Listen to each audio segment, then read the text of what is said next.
across the land. Join me on State of the Nation, 8 to 9 o'clock Monday to Thursday on GB News. Daisy's listening, and you should too.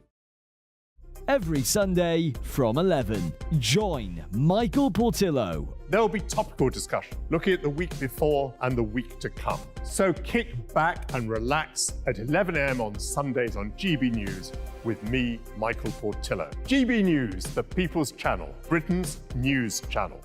I'm Andrew Doyle. Join me at 7 o'clock every Sunday night for Free Speech Nation, the show where I tackle the week's biggest stories in politics and current affairs with the help of my two comedian panellists and a variety of special guests. Free Speech Nation, Sunday nights from 7 on GB News, the People's Channel, Britain's news channel.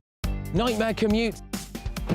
Kick it up a gear with me, Patrick Christie's, at drive time, 3 till 6 p.m, Monday to Friday on GB News Radio. You can listen online and on DAB+, on the smart speaker app and on the GB News app. And if you've got an Alexa, all you have to say is, Alexa, play GB News. We're also on TuneIn and the Radio Player apps. From the school run to rush hour, get revved up with me, Patrick Christie's, on GB News and GB News Radio.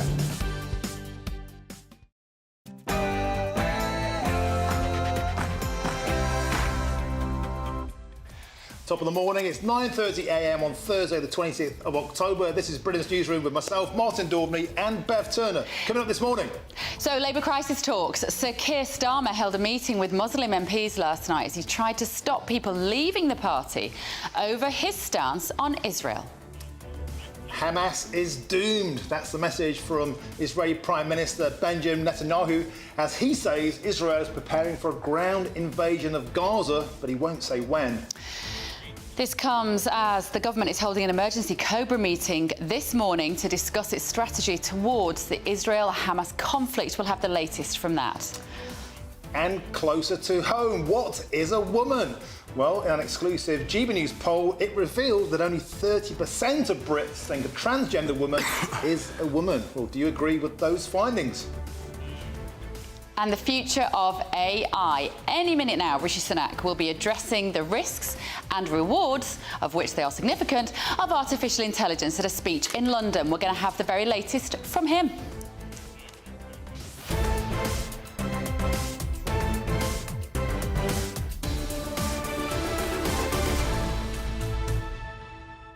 And as if by magic, here is Rishi Sunak talking about AI. Unashamedly optimistic about the power of technology to make life better for everyone. So the easy speech for me to give, the one in my heart I really want to give, would be to tell you about all the incredible opportunities before us. Just this morning I was at Moorfields Eye Hospital. They're using artificial intelligence to build a model that can look at a single picture of your eyes and not only diagnose blindness, but predict heart attacks, strokes or Parkinson's. And that's just the beginning. I genuinely believe that technologies like AI will bring a transformation as far-reaching as the Industrial Revolution, the coming of electricity, or the birth of the Internet.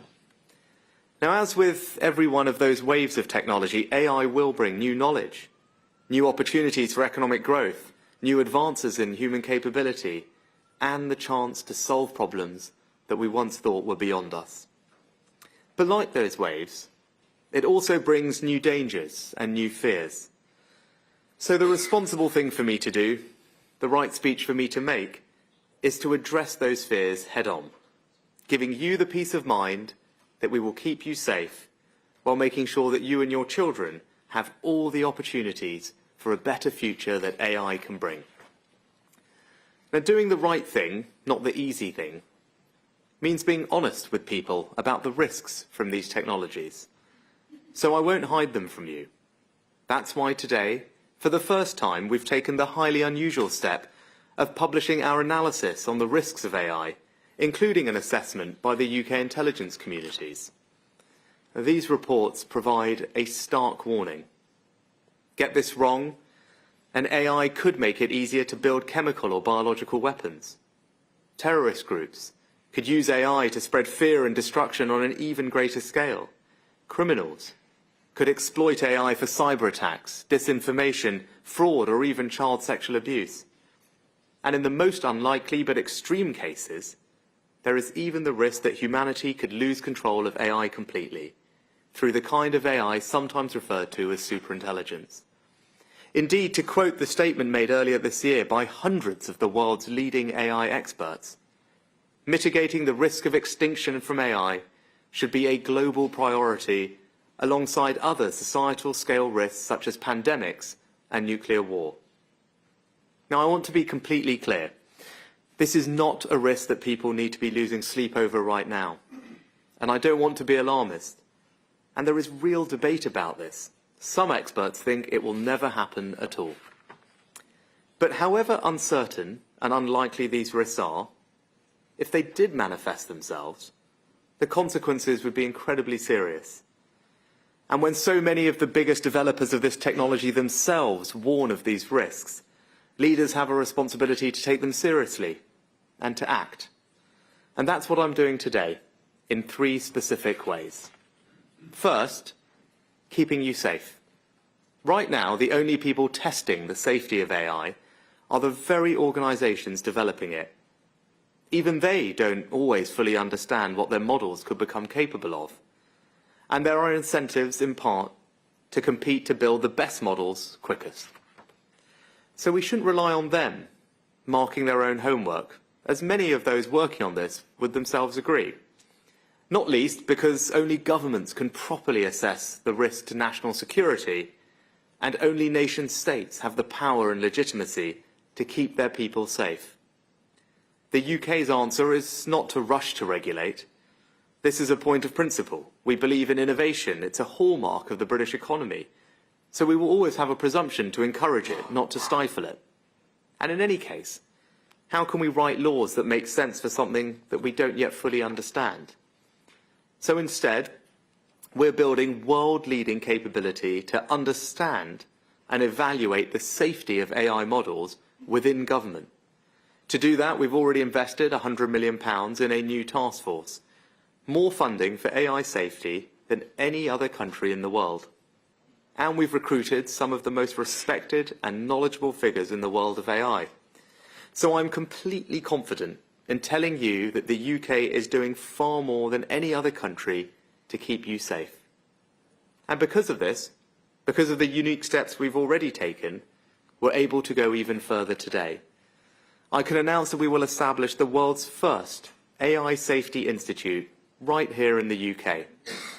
It will advance the world's knowledge of AI safety, and it will carefully examine, evaluate, and test new types of AI so that we understand what each new model is capable of, exploring all the risks, from social harms like bias and misinformation, through to the most extreme risks of all. The British people should have peace of mind that we're developing the most advanced protections for AI of any country in the world, doing what's right and what's necessary to keep you safe. But AI doesn't respect borders, so we cannot do this alone. The second part of our plan is to host the world's first ever Global AI Safety Summit next week at Bletchley Park, the iconic home of computer science. We're bringing together the world's leading representatives from civil society to the companies pioneering AI and the countries most advanced in using it. And yes, we've invited China. Now, I know there are some who will say that they should have been excluded, but there can be no serious strategy for AI without at least trying to engage all of the world's leading AI powers. That might not have been the easy thing to do, but it was the right thing to do. So what do we hope to achieve at next week's summit? Right now, we don't have a shared understanding of the risks that we face. And without that, we can't hope to work together to actually address them. That's why we'll push hard to agree the first ever international statement about the nature of these risks. Yet AI is developing at a breathtaking speed. Every new wave will become more advanced, better trained, with better chips and more computing power. So we need to make sure that as the risks evolve, so does our shared understanding. I believe we should take inspiration from the Intergovernmental Panel on Climate Change, which was set up to reach an international scientific consensus. So next week I will propose that we establish a truly global expert panel, nominated by the countries and organisations attending, to publish a State of AI Science report. Now, of course, our efforts also depend on collaboration with the AI companies themselves. Uniquely in the world, those companies have already trusted the UK with privileged access to their models. That's why the UK is so well placed to create the world's first AI Safety Institute. And at next week's summit, I will work together with the companies and countries to deepen our partnerships. My vision and our ultimate goal should be towards a more international approach to safety, where we collaborate with partners to ensure AI systems are safe before they are released. And so to support this, we will make the work of our AI Safety Institute available to the world. That's the right thing to do morally in keeping with the UK's historic role on the international stage. But it's also the right thing economically for families and businesses up and down the country. Because the future of AI is safe AI. And by making the UK a global leader in safe AI, we will attract even more of the jobs and new investment that will come from this new wave of technology. And just think for a moment what that will mean for our country. The growth it will catalyse, the jobs it will create, the change it can deliver for the better. And that's the third part of our plan, to make sure that everyone in our country can benefit from the opportunities of AI. And we've already got strong foundations, third in the world for tech, behind only the US and China. The best place in Europe to raise capital. All of the leading AI companies choosing the UK as their European headquarters. The most pro-investment tax regime, the most pro-entrepreneur visa regime to attract the world's top talent, and the education reforms to give our own young people the skills to succeed. And we're going to make it even easier for ambitious people with big ideas to start, grow, and compete in the world of AI. And that's not just about having the technical skills, but the raw computing power. That's why we're investing almost £1 billion in a supercomputer thousands of times faster than the one you have at home. And it's why we're investing £2.5 billion in quantum computers, which can be exponentially quicker than those computers still.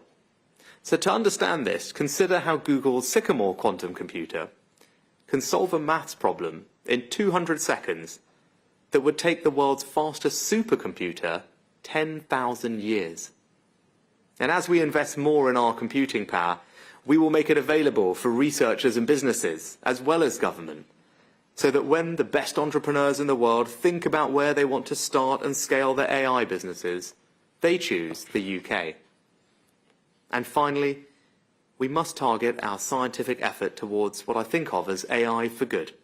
Right across the Western world, we're searching for answers to the question as to how we can improve and increase our productivity. Because that's the only long-term way to grow our economy and raise people's living standards. And in a million different ways across every aspect of our lives, AI can be that answer. In the public sector, we're clamping down on benefit fraudsters, saving billions, and using AI as a co-pilot to help clear backlogs and radically speed up paperwork. Just take, for example, the task of producing bundles for benefits tribunals.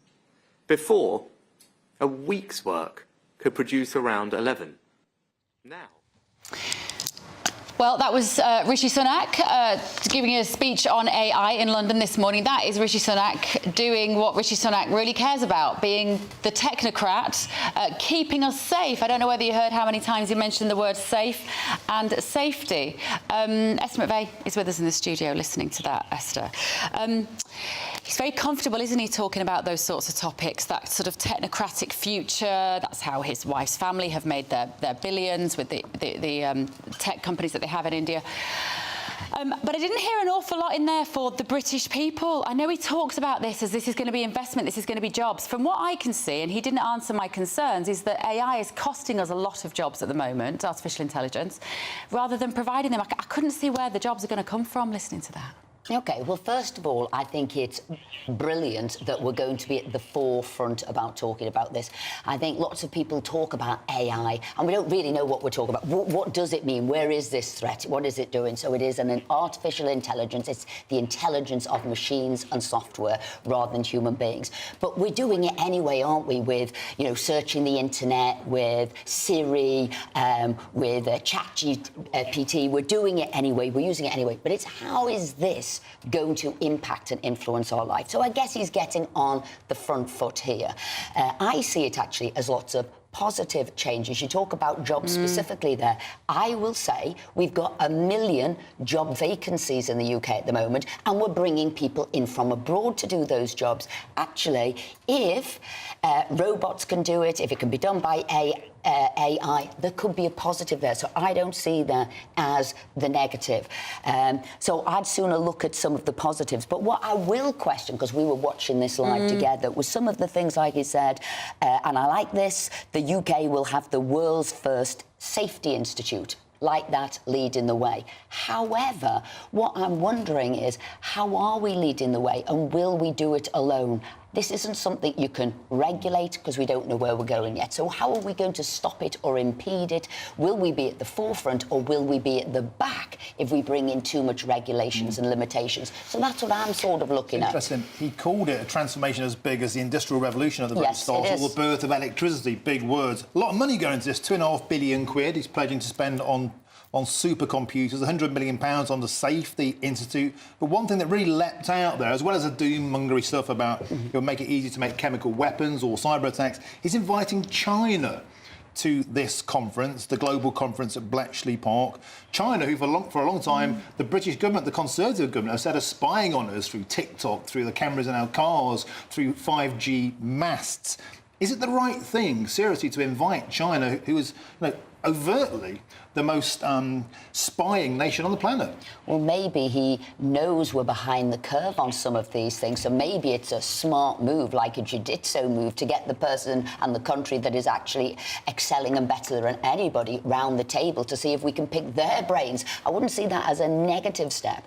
And I think you're also seeing the world divide up, aren't you? Seeing China's aligned with sort of Russia, you've seen Iran come in there, you've seen this sort of global shifting of power, and maybe there is a way of dismantling that. But what I want to say is, AI became a discipline in universities back in the 1950s. Alan Turing, hence to go into Bletchley Park, said, "Can computers think?" back in 1956. This isn't new, but what has happened, it's moved on at a speed as computers have got more powerful and as the world has collected more data. It is about exploring data, going into data. And so things that it can do, which you talked about, is solve problems so much quicker. But where you've got to start questioning there is the ethics and false information getting into that, a sort of a bias in the algorithms and that knowledge, and that's what we've got to get right. So I think it's the ethics. I find that for me is one of the most terrifying speeches that I've ever heard. Which bit a president gone?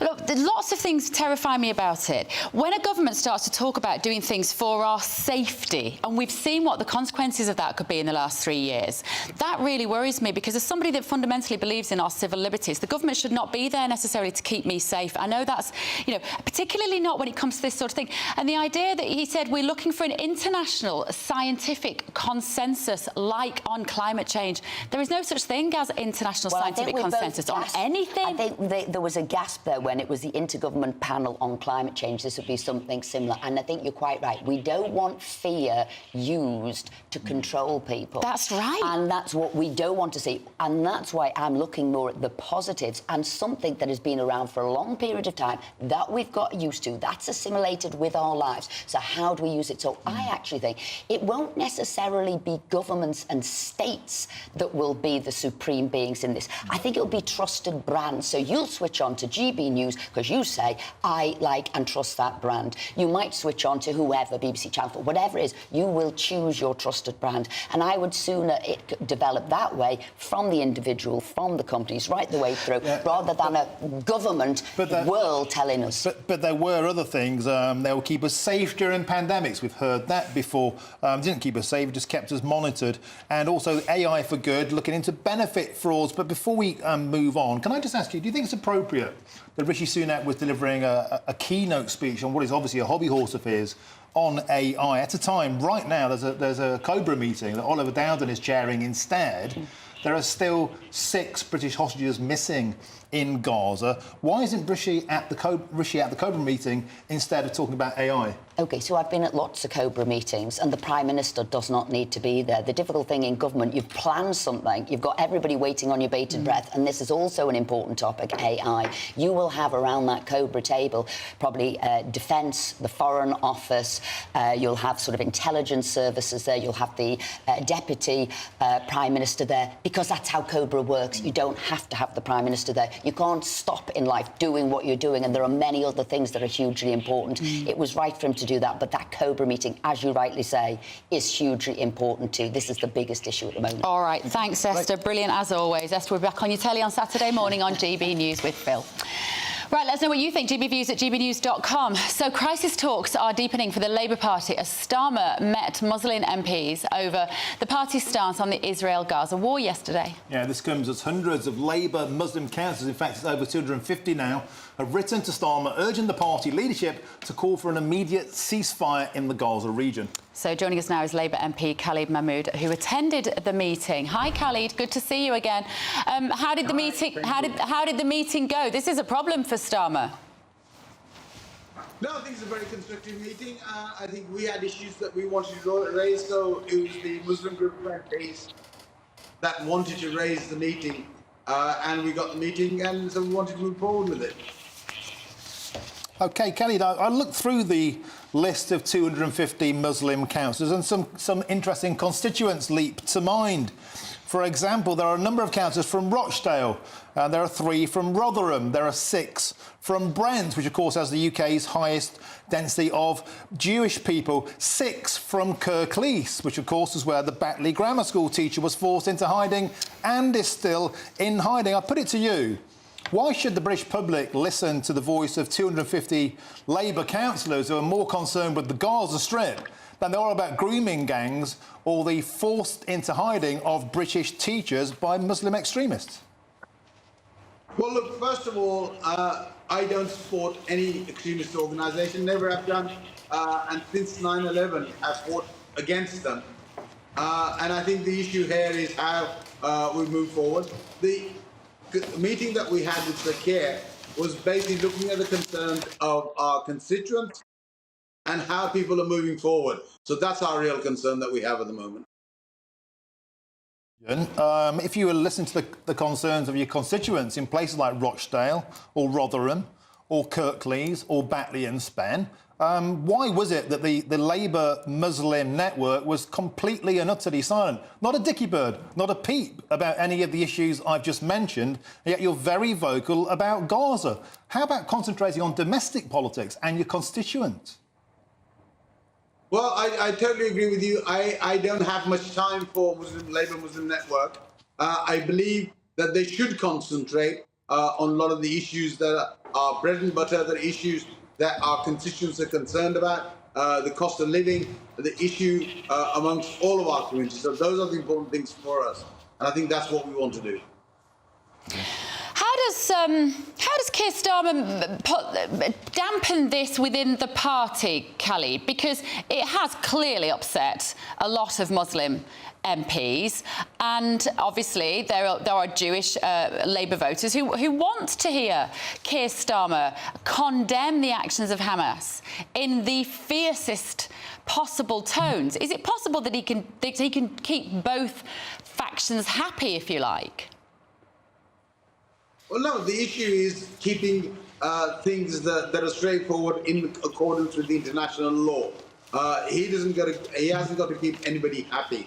What we've got to do is to work clearly and directly on the issues that are important to us. We need to protect the interests of the people in Gaza. We'd also need to look at the massacre by Hamas that's gone on, and we've got to try and look at those two issues. and work towards a settlement and a peace in Gaza and Israel. And listen, everybody is just devastated. You would not be human if you weren't moved by the pictures on both sides, particularly of babies being harmed and the young people in Gaza that are currently in a dreadful condition. But my concern at the moment, when you're saying it's really important that we get this right, it's really important to the constituents of those Labour MPs and people who live in the areas of those Labour councillors, that their needs are met also on a local level. And for me to be resigning your position when you have responsibilities in your area, all the boring, mundane stuff that affects British people, potholes in the roads, your bins being emptied, your low traffic neighbourhoods. I'm appalled that this number of Labour MPs are resigning over something happening thousands of miles away, despite the fact that it is awful, when they are elected to those positions locally to serve their local constituents.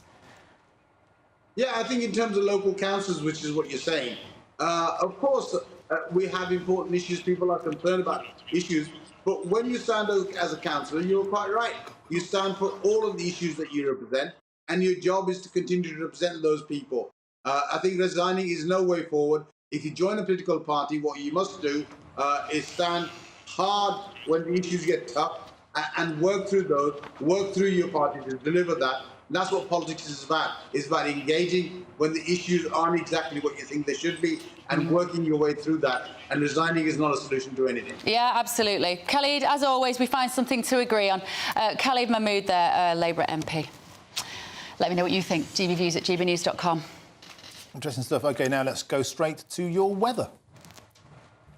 Hello, a very good morning to you. It's Aidan McGivern here from the Met Office with the GB News forecast. Bit of a gloomy one out there this morning. Lots of low clouds, some mist and fog patches as well, and further rain or showers to come for many of us. It's a windy one as well for the far north of Scotland. Northern Isles seeing some gale force winds through the morning and early afternoon, combined with some heavy rain. It's not going to feel very pleasant here. The rainfall increasingly mounting up across eastern Scotland over the next few days. Not as much as last week, but any additional rainfall, of course, could cause further issues. There'll also be some persistent rain at times for eastern England. Showers elsewhere, interspersed by sunny spells, and it will feel a bit milder compared with yesterday. But a gusty wind will carry the showers through across southwestern areas. Hail and thunder around coasts, so quite a lively day of weather wherever you are. Into the evening, the showers continue and the longer spells of rain continue as well across central and eastern Scotland, parts of eastern England. A lot of low cloud, once again reforming some mist patches by dawn, but it's another mild start to the day tomorrow with temperatures in the double figures in places. Now, Friday is a day of two halves across the UK. We've got a lot of stubborn cloud for Scotland, for northern and eastern England, some persistent rain at times, along with a gusty breeze. Elsewhere, brighter skies, some sunny spells, but frequent and heavy showers coming through across Northern Ireland and Wales, the southern half of England. Temperatures reaching 15 Celsius, a touch cooler compared with today.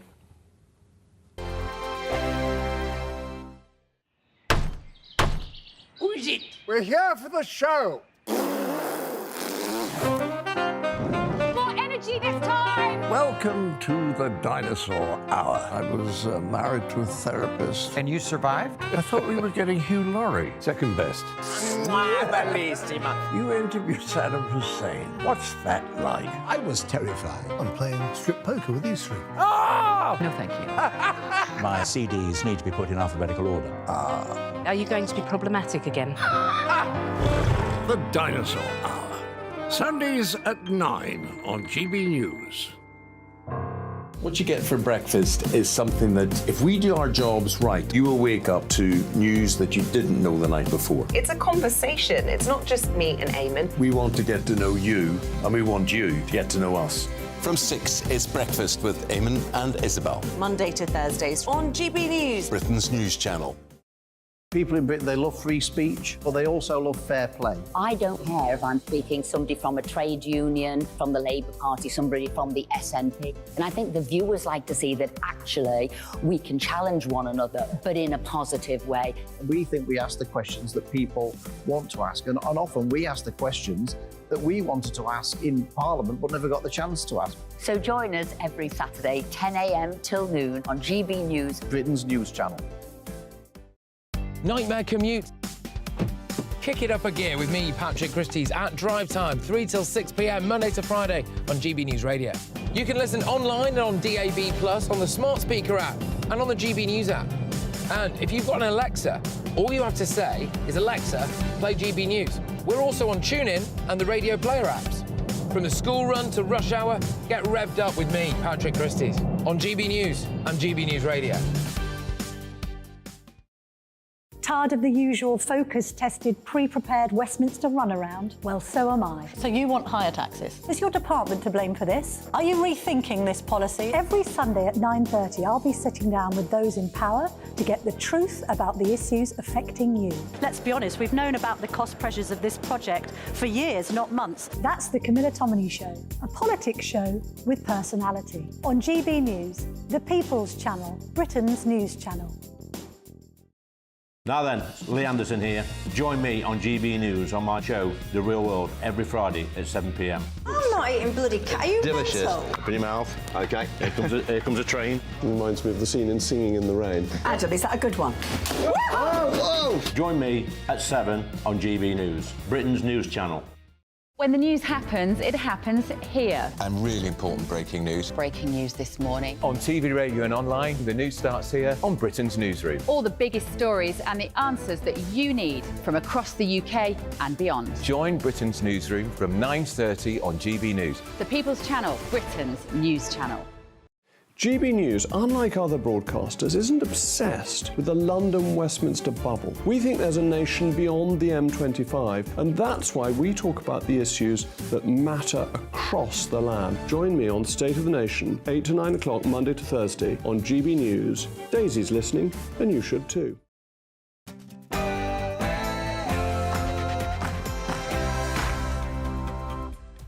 10 o'clock on Thursday, the 26th of October. This is Britain's Newsroom on GB News with me, Bev Turner, and Martin Daubney this morning. So the morning, and Labour on the ropes. Sir Keir Starmer held a meeting with Muslim MPs last night as he tried to stop people leaving the party over its stance on Israel. Hamas is doomed. That's the message from Israeli Prime Minister Benjamin Netanyahu as he says Israel is preparing for a ground invasion in Gaza, but he will not say when. We'll bring you any developments as they happen. And this comes as the government is holding an emergency Cobra meeting discussing its strategy towards the Israel-Hamas conflict. Rishi Sunak, though, he isn't there. A new plastic-free poppy. The Royal British Legion launches its annual poppy appeal this morning with the release of a new poppy. It's the first redesign of the historic symbol in a generation. Do you wear yours with pride? And speaking of Sunak, here he is, because the future of AI is his hobby horse. The Prime Minister is currently talking in London for a long time, has to be said, about AI and what it means for the future. GB News' Deputy Political Editor Tom Harwood was watching intently and will bring us all up to date.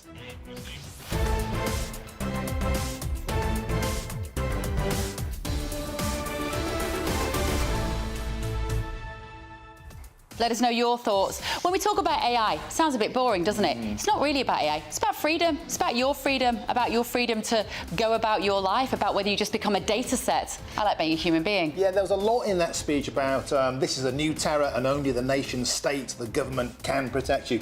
Heard that before, haven't we, Bev? We have, haven't we? gbviews@gbnews.com is the email address. First, though, here is your very latest news with Ray.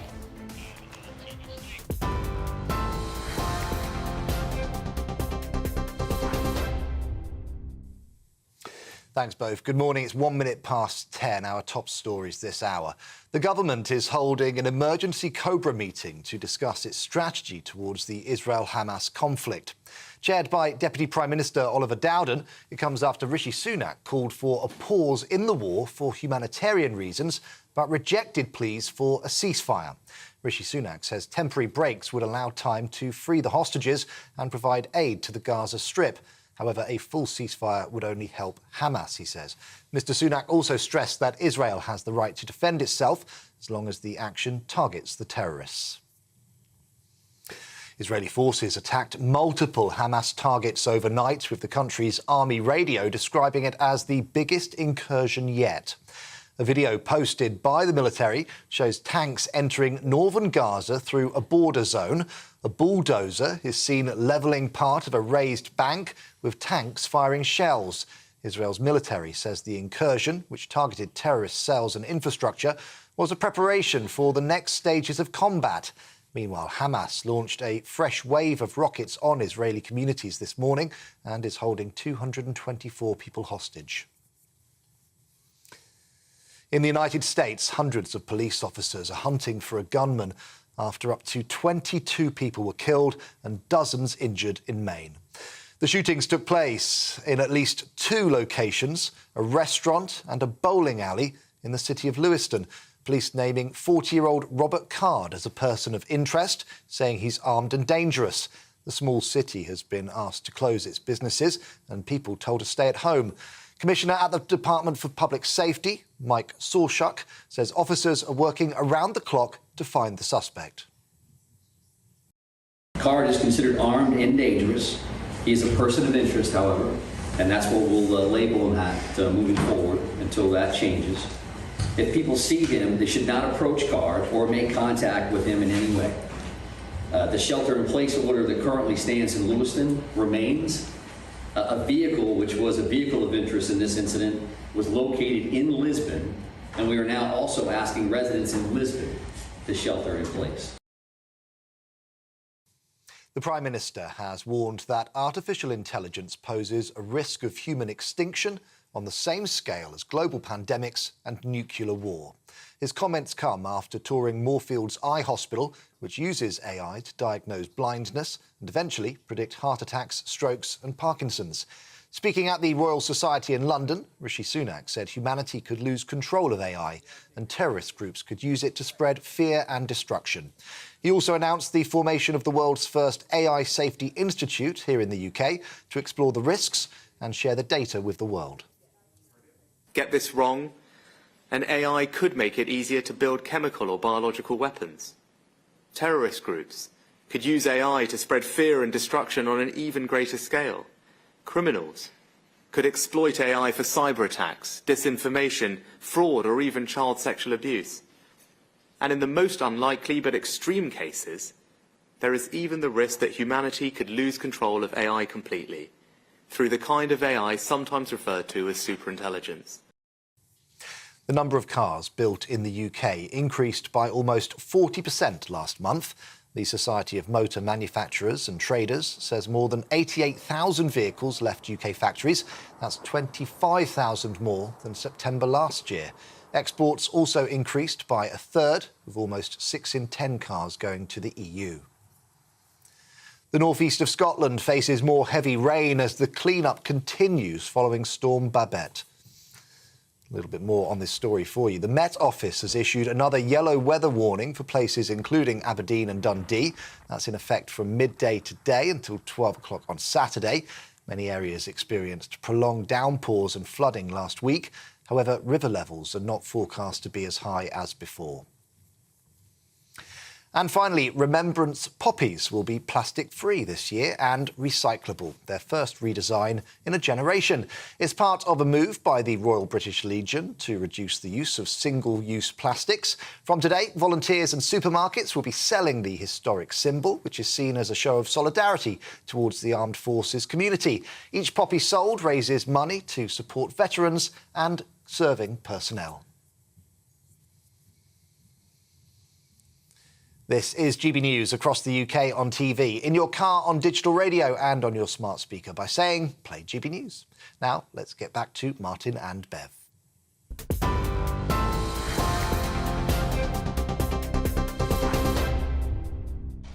Good morning, it's 10:06, it's Martin and Bev with you this morning. Thank you very much for getting in touch at home.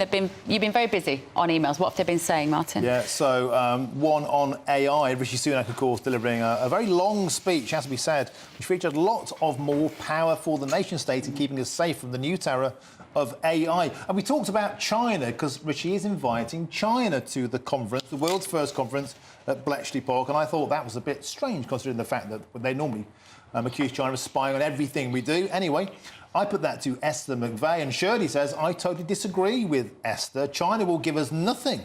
They will give us what they want us to have to keep us dangling. I agree, Shirley. And I think it was about sharing values. We don't share that many values with China if you want to talk about the use of tech. Just saying. Lou said, I've no doubts about the benefits of AI. Indeed, I was working with it before I retired. However, I was particularly interested to hear how Rishi thought AI could be used to reduce benefits fraud. And the area mentioned was the production of bundles for benefits and fraud trials. And that's basically using an AI app on a phone to make sure they got all the information on you. And again, it sounds a little bit familiar with echoes of what we've seen in the past. And John says, I'm a Tory voter, but I'm down the bottom end of the ladder. I'm really losing connection with the Tory party because AI is losing millions of low-paid workers' jobs where production lines are being taken over in shops with self-service tills. That's my concern. Yeah. This story, artificial intelligence, it's all a bit boring, it's all a bit techie. What it means, what the importance is what it will mean for you at home and your jobs and your livelihoods and the livelihoods of your children. And we'll talk more about that later on, because the good news is plumbers, bricklayers, plasterers, care workers, to teachers, nurses, you'll all be safe. AI can't do your jobs. Not yet. Right, moving on. You may remember this speech from the Home Secretary in September talking about multiculturalism. Let's have a listen. Multiculturalism makes no demands of the incomer to integrate. It has failed because it allowed people to come to our society and live parallel lives in it. They could be in the society, but not of the society. And in extreme cases, they could pursue lives aimed at undermining the stability and threatening the security of our society. Well, Suella Braverman was clear on that, but she was panned for her opinions. But what was echoed in our People's Poll, where we found the following. Only 30% of British people think immigrants are integrating very or fairly well into wider British society, while 46% think that they are integrating not very well or not well at all. So it seems the People's Poll echoes what Suella Braverman said. So has multiculturalism failed? Well, joining us is the co-founder of the Conservatives Against Racism, Albie Amankona, and entrepreneur and commentator Joanne Jarkey. Good morning to you both. Let's start with you. Albie. Right, so you don't think that multiculturalism is working. You agree with Suella Braverman? Well, I agree with the poll, which says that immigrants haven't done enough to integrate into British society, but that's a different question to whether or not multiculturalism has failed. I'm from a mixed race family. I'm a testament to how multiculturalism can succeed. I think to say multiculturalism has failed in absolute terms is not true. It is true that in parts of the country, multiculturalism is not working. If we look at our northern towns like Oldham, Rotherham and Rochdale, where parallel societies have developed, that's an example of multiculturalism not working.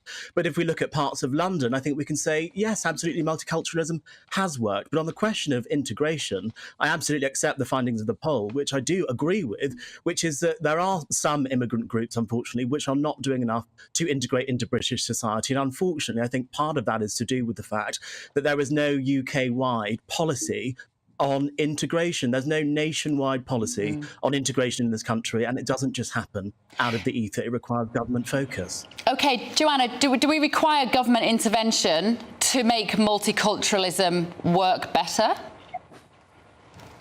To an extent, maybe, you know, if you were talking about multiculturalism or integration in the sense of people, for example, learning English as a language, then maybe government intervention would be useful. But I think that it goes beyond that as well. And I think it's really interesting when we have this conversation that the blame is always kind of put at the feet of migrants and people who are coming into this country. When you look at northern cities where I'm from and where I have experienced certain things as well growing up, you have these parallel communities as well because of the history of how people have been treated when they've come into these towns. I think it's very rich for a lot of people to say, well, they won't integrate, they live in their own towns and cities. But if you ask those same people, would you like these migrants to be your next door neighbour? They'd say absolutely not. So I'd like actually for the British public to kind of decide what side of the fence they're on, whether they actually want these migrants who are coming in or people who aren't, British in ethnicity to necessarily be in their towns and villages. Or, would they prefer for them to kind of live somewhere else with their families? Because that's what's happening. And I think it's actually been because of the history of people not being safe, which I completely, would say has definitely improved in this country. We've got to look at, how the country has been shaped over the last 30 to 40 years in terms of, hate crimes and things like that have been racially aggravated. Well, Joanna, I'm glad you brought up hate crimes, because there has been a surge in hate crimes since the Hamas invasion of Israel. In fact, there's been a 650% increase in anti-Semitism across London, and it's not being perpetrated by the far-right white supremacist, is it?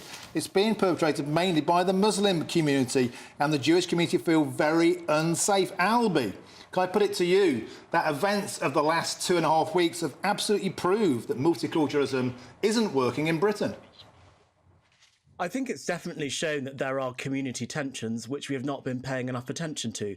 But I just want to come back to Joanna's point that people in Britain, white British people, aren't happy to live next to immigrants or people from ethnic minority backgrounds. If we actually look at the polling, the evidence out there says that the vast majority of British people are perfectly happy to live next door to a black family or an Asian family or a Muslim family. The issue which they have is when these families, these communities, make no effort to integrate into the community. I take the point that it is a two-way street, but that means we've got to be talking about the immigrants who are coming here who are not integrating, as well as the lack of action on the government to help people integrate more broadly.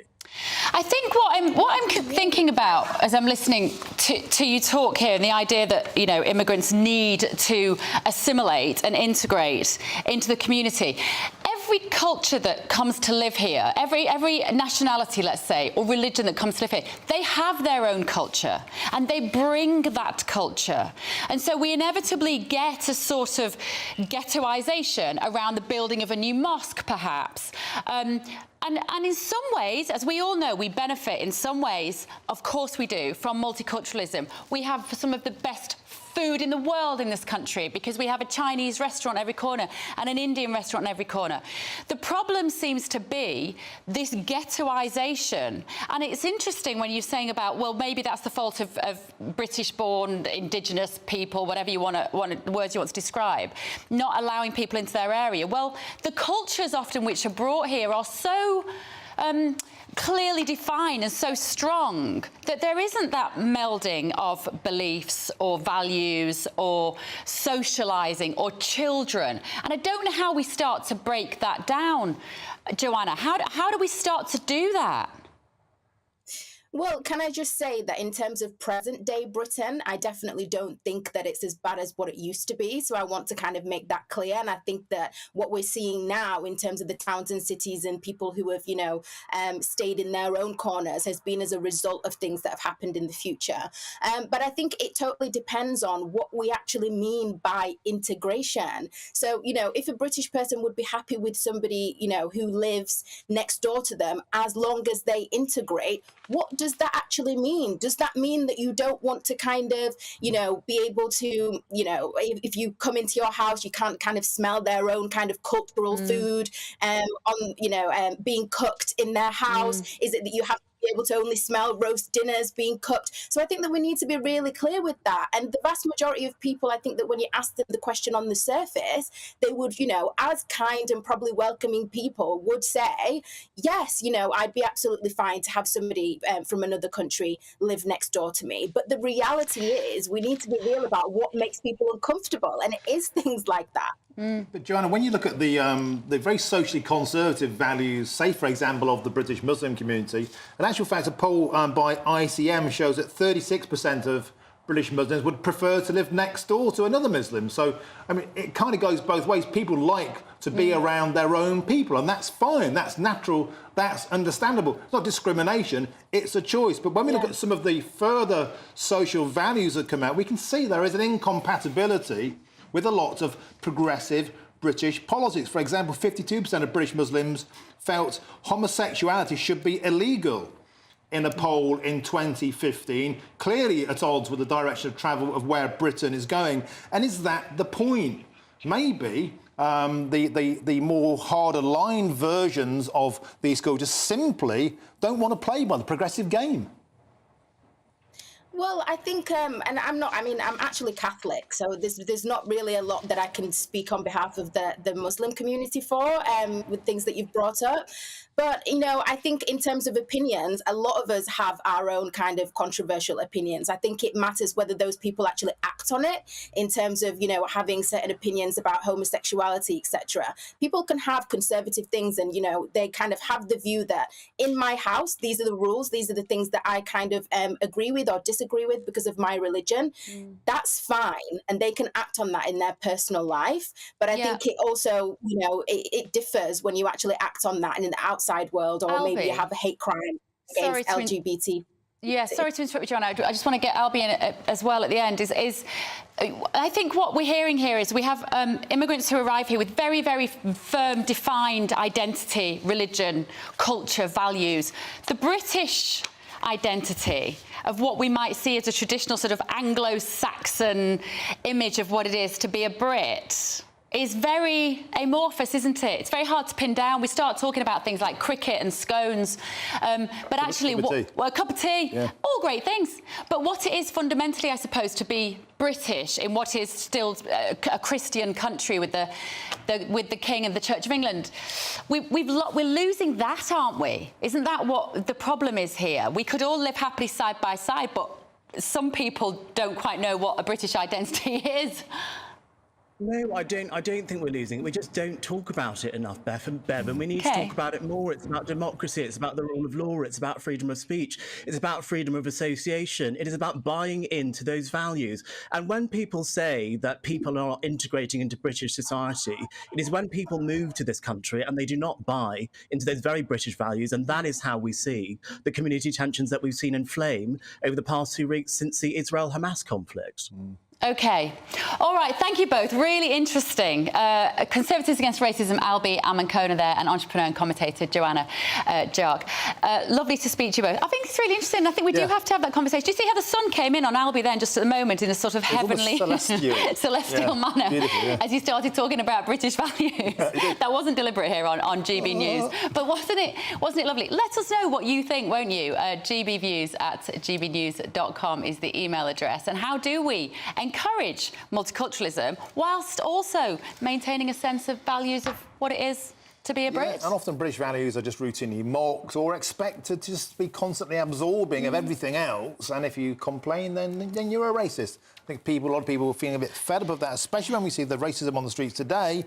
It's coming from very different quarters. Do you agree? Is that how you feel? Do let us know. Right, still to come. Remembrance Day is coming up and the poppy has got a new modern design. Yeah, we're GB News, Britain's news channel.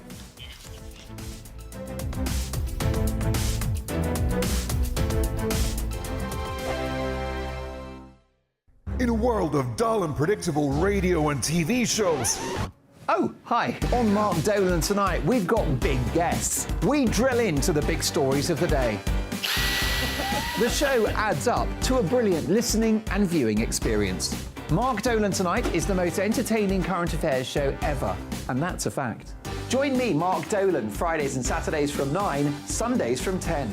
Only on GB News, the People's Channel, Britain's news channel. There's only 3 people you can trust in life. Your doctor, your lawyer, and your nana. I'm not sure. So join me, Nana Aquare, at 3 p.m. every Saturday and Sunday, where we discuss the biggest topics of the weekend. Be ready for battle. Could you be quiet? What is this? It's my new teeth. It's your new teeth. I don't bite. Well, not without a good reason. Always honest, always fun. Every weekend at 3 p.m. on GB News, the People's Channel, Britain's news channel. So Jubes & Co, we tackle the issues of the day with real, robust debate, both sides of the fence, battling it out with me in the middle with my forthright opinions and views. And often really interesting things happen because you start with a position and then by the end of the debate you find actually, well, I might not have thought about that one. What we need in this country is 2 new political parties. You should maybe think about doing a 2024 calendar. I'm Michelle Dewberry and I'm keeping you company right through until 7 o'clock this evening. GB News, the People's Channel, Britain's watching. Join us every night on GB News at 11 p.m. for Headliners, which is 3 top comedians going through the next day's news stories, which is exactly what you need, because when the establishment has gone crazy, you need some craziness to make sense of it.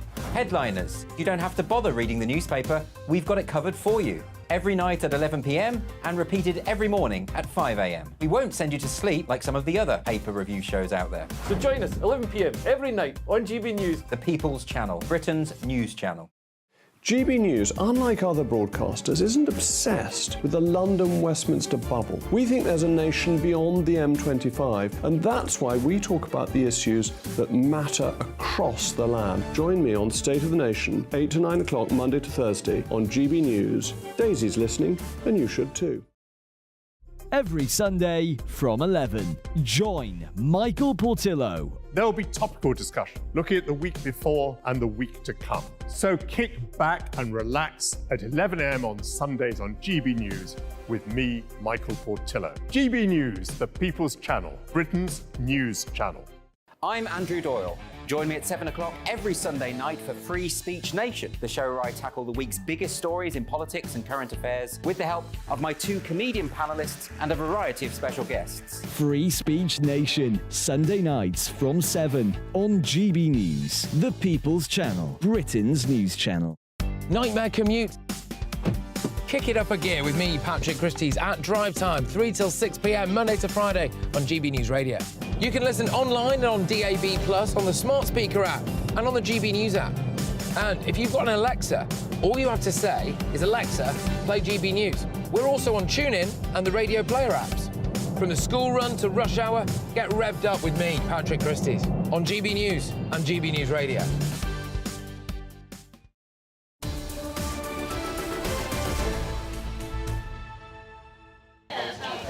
Welcome back. It's 10:24. You're with Britain's Newsroom on GB News with Martin Dorby and Bev Turner. Next story, the Royal British Legion Poppy Appeal begins today to raise money for veterans. Remembrance poppies have had a redesign this year and will be plastic-free and recyclable for the very first time. Sophie Reaper has been asking people on the streets of Liverpool what they thought about the British tradition. I think it's great. I think it's a wonderful way to raise money for all the veterans here in England. And I wish we would do more on November 11th in the States. And I wish you guys all well and to have a great day here in England on November 11th. Excellent. Should every year. Probably doesn't raise enough money than what it should. Maybe it's not at the forefront of people's minds in today's economic, problems and things. But yeah, definitely a worthwhile cause. And do you support it? Oh gosh, yes, definitely. I mean, it's obviously for the troops and everyone supports the troops, but recent years it's been a little bit more controversial, for want of a better term. It's, it's in our country, obviously, we look at our army, our military, but in other countries it's got different connotations, so something you kind of have to be mindful of. But ultimately it's a good cause. Whether, government and things like that could do more to support it so it wasn't necessary, that might be a good thing. And will you be wearing your poppy this year? Yeah, I will get one, yeah. I've seen that it's they've removed some of the plastics from it as well, which is obviously, environmental concerns and that. But yeah, I will get one. We have our poppies hot-footing their way into the studio this morning, as it is the launch day for poppies. Well, joining us now is Sophie Reaper. Good morning, Sophie. Good morning. Just kind of reflect a little, if you would, on the poppy appeal, why this is still so important today, why we mustn't lose this tradition.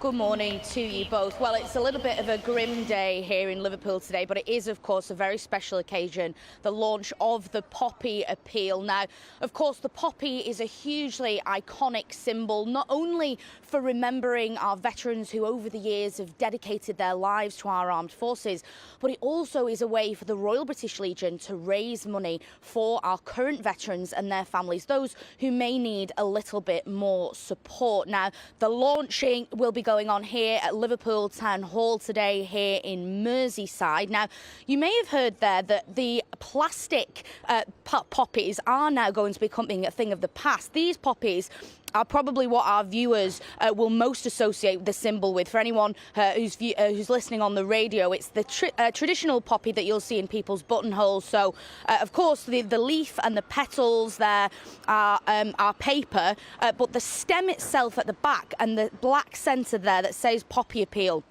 they are made of plastic. Now, for the first time in 28 years, this poppy is getting a little bit of a makeover. So instead, now, I haven't managed to get my hands on one of the new ones yet. I will be getting one later at the launch, so I can show that then. But the new one will be made of 100% paper, which means it will be recyclable. Now, until this point, you haven't been able to recycle the poppy itself. You can take it to special facilities, but you're unable to recycle them at home. Moving forward, though, now, because of this brand new makeover, the poppy will be 100% recyclable because it's 100% made of paper. Now, of course, even the poppy going forward is being conscious of the environment, but it's also, of course, this symbol of remembrance going forward until Remembrance Sunday, which, as we all know, is later on November. People will be able to purchase their poppy this year, show support for the Royal British Legion and our veterans, whilst also knowing that they are being environmentally conscious. Excellent stuff. Now, the interesting thing about the poppy this year, of course, is made from 100% recyclable paper. Now, we haven't seen one of them yet, but the thing I like about the old school one that I'm wearing here is that the plastic goes straight easily through your lapel notch. And I wonder if, a bit like paper straws, recycling with a softer paper one is going to be practically a good thing. Well, of course, there is always the alternative of purchasing a poppy that you can use year on year. I myself am wearing the little pin badge here with the Manchester B that I can wear year on year. So if you're not a big fan of the 100% paper one, you can always go with the pin badge. OK, all right. Thank you, Sophie. Thank you so much. The thing is, I've got the metal ones as well. So do I. But then I think if you're not rebuying them every year, just still put a little bit of money in the box, won't you? Right, still to come this morning. What is a woman? Well, 70% of British people think that a transgender woman is not a woman. So maybe our schools and hospitals should reflect this. Yeah, and like it or lump it, Home Office works have been told they must take steps to cancel the support asylum seekers receive if they do not board the barge Bibby Stockholm this week. That and much, much more after your morning's news with Ray.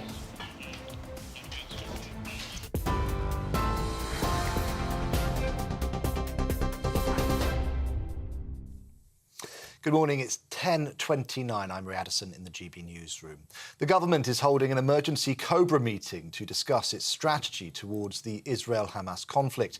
It comes after the PM called for a pause in the war for humanitarian reasons, but rejected pleas for a ceasefire. Rishi Sunak says temporary breaks would allow time to provide aid to Gaza, but a full ceasefire would only help Hamas. Well, Israeli forces attacked multiple Hamas targets overnight, with the country's army radio describing it as the biggest incursion yet. The video posted by the military shows tanks entering northern Gaza through a border zone.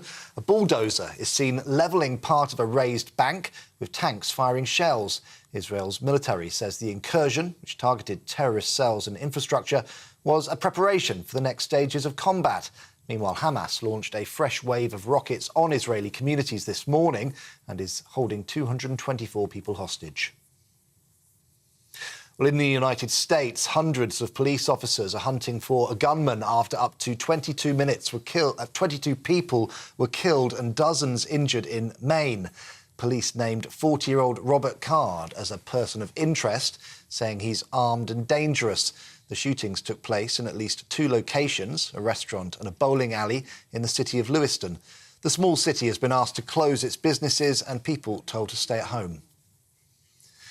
And the Prime Minister has warned that artificial intelligence poses a risk of human extinction on the same scale as global pandemics and nuclear war. His comments come after touring Moorfields Eye Hospital, which uses AI to diagnose blindness. Speaking at the Royal Society in London, Rishi Sunak said humanity could lose control of AI and terrorist groups could use it to spread fear and destruction. He also announced that the formation of the world's first AI Safety Institute in the UK would be taking place soon to explore the risks and share the data with the world. You can get more on all of those stories on our website, gbnews.com.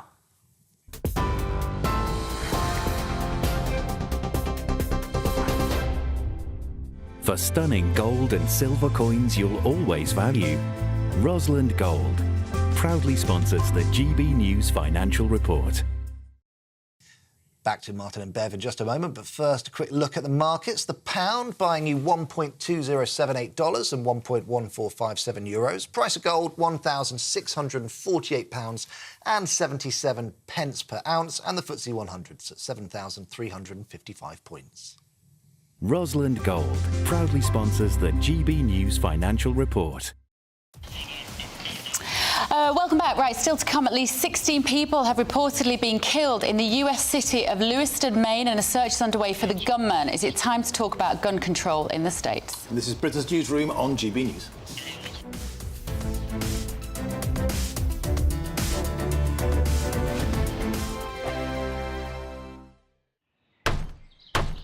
Who is it? We're here for the show.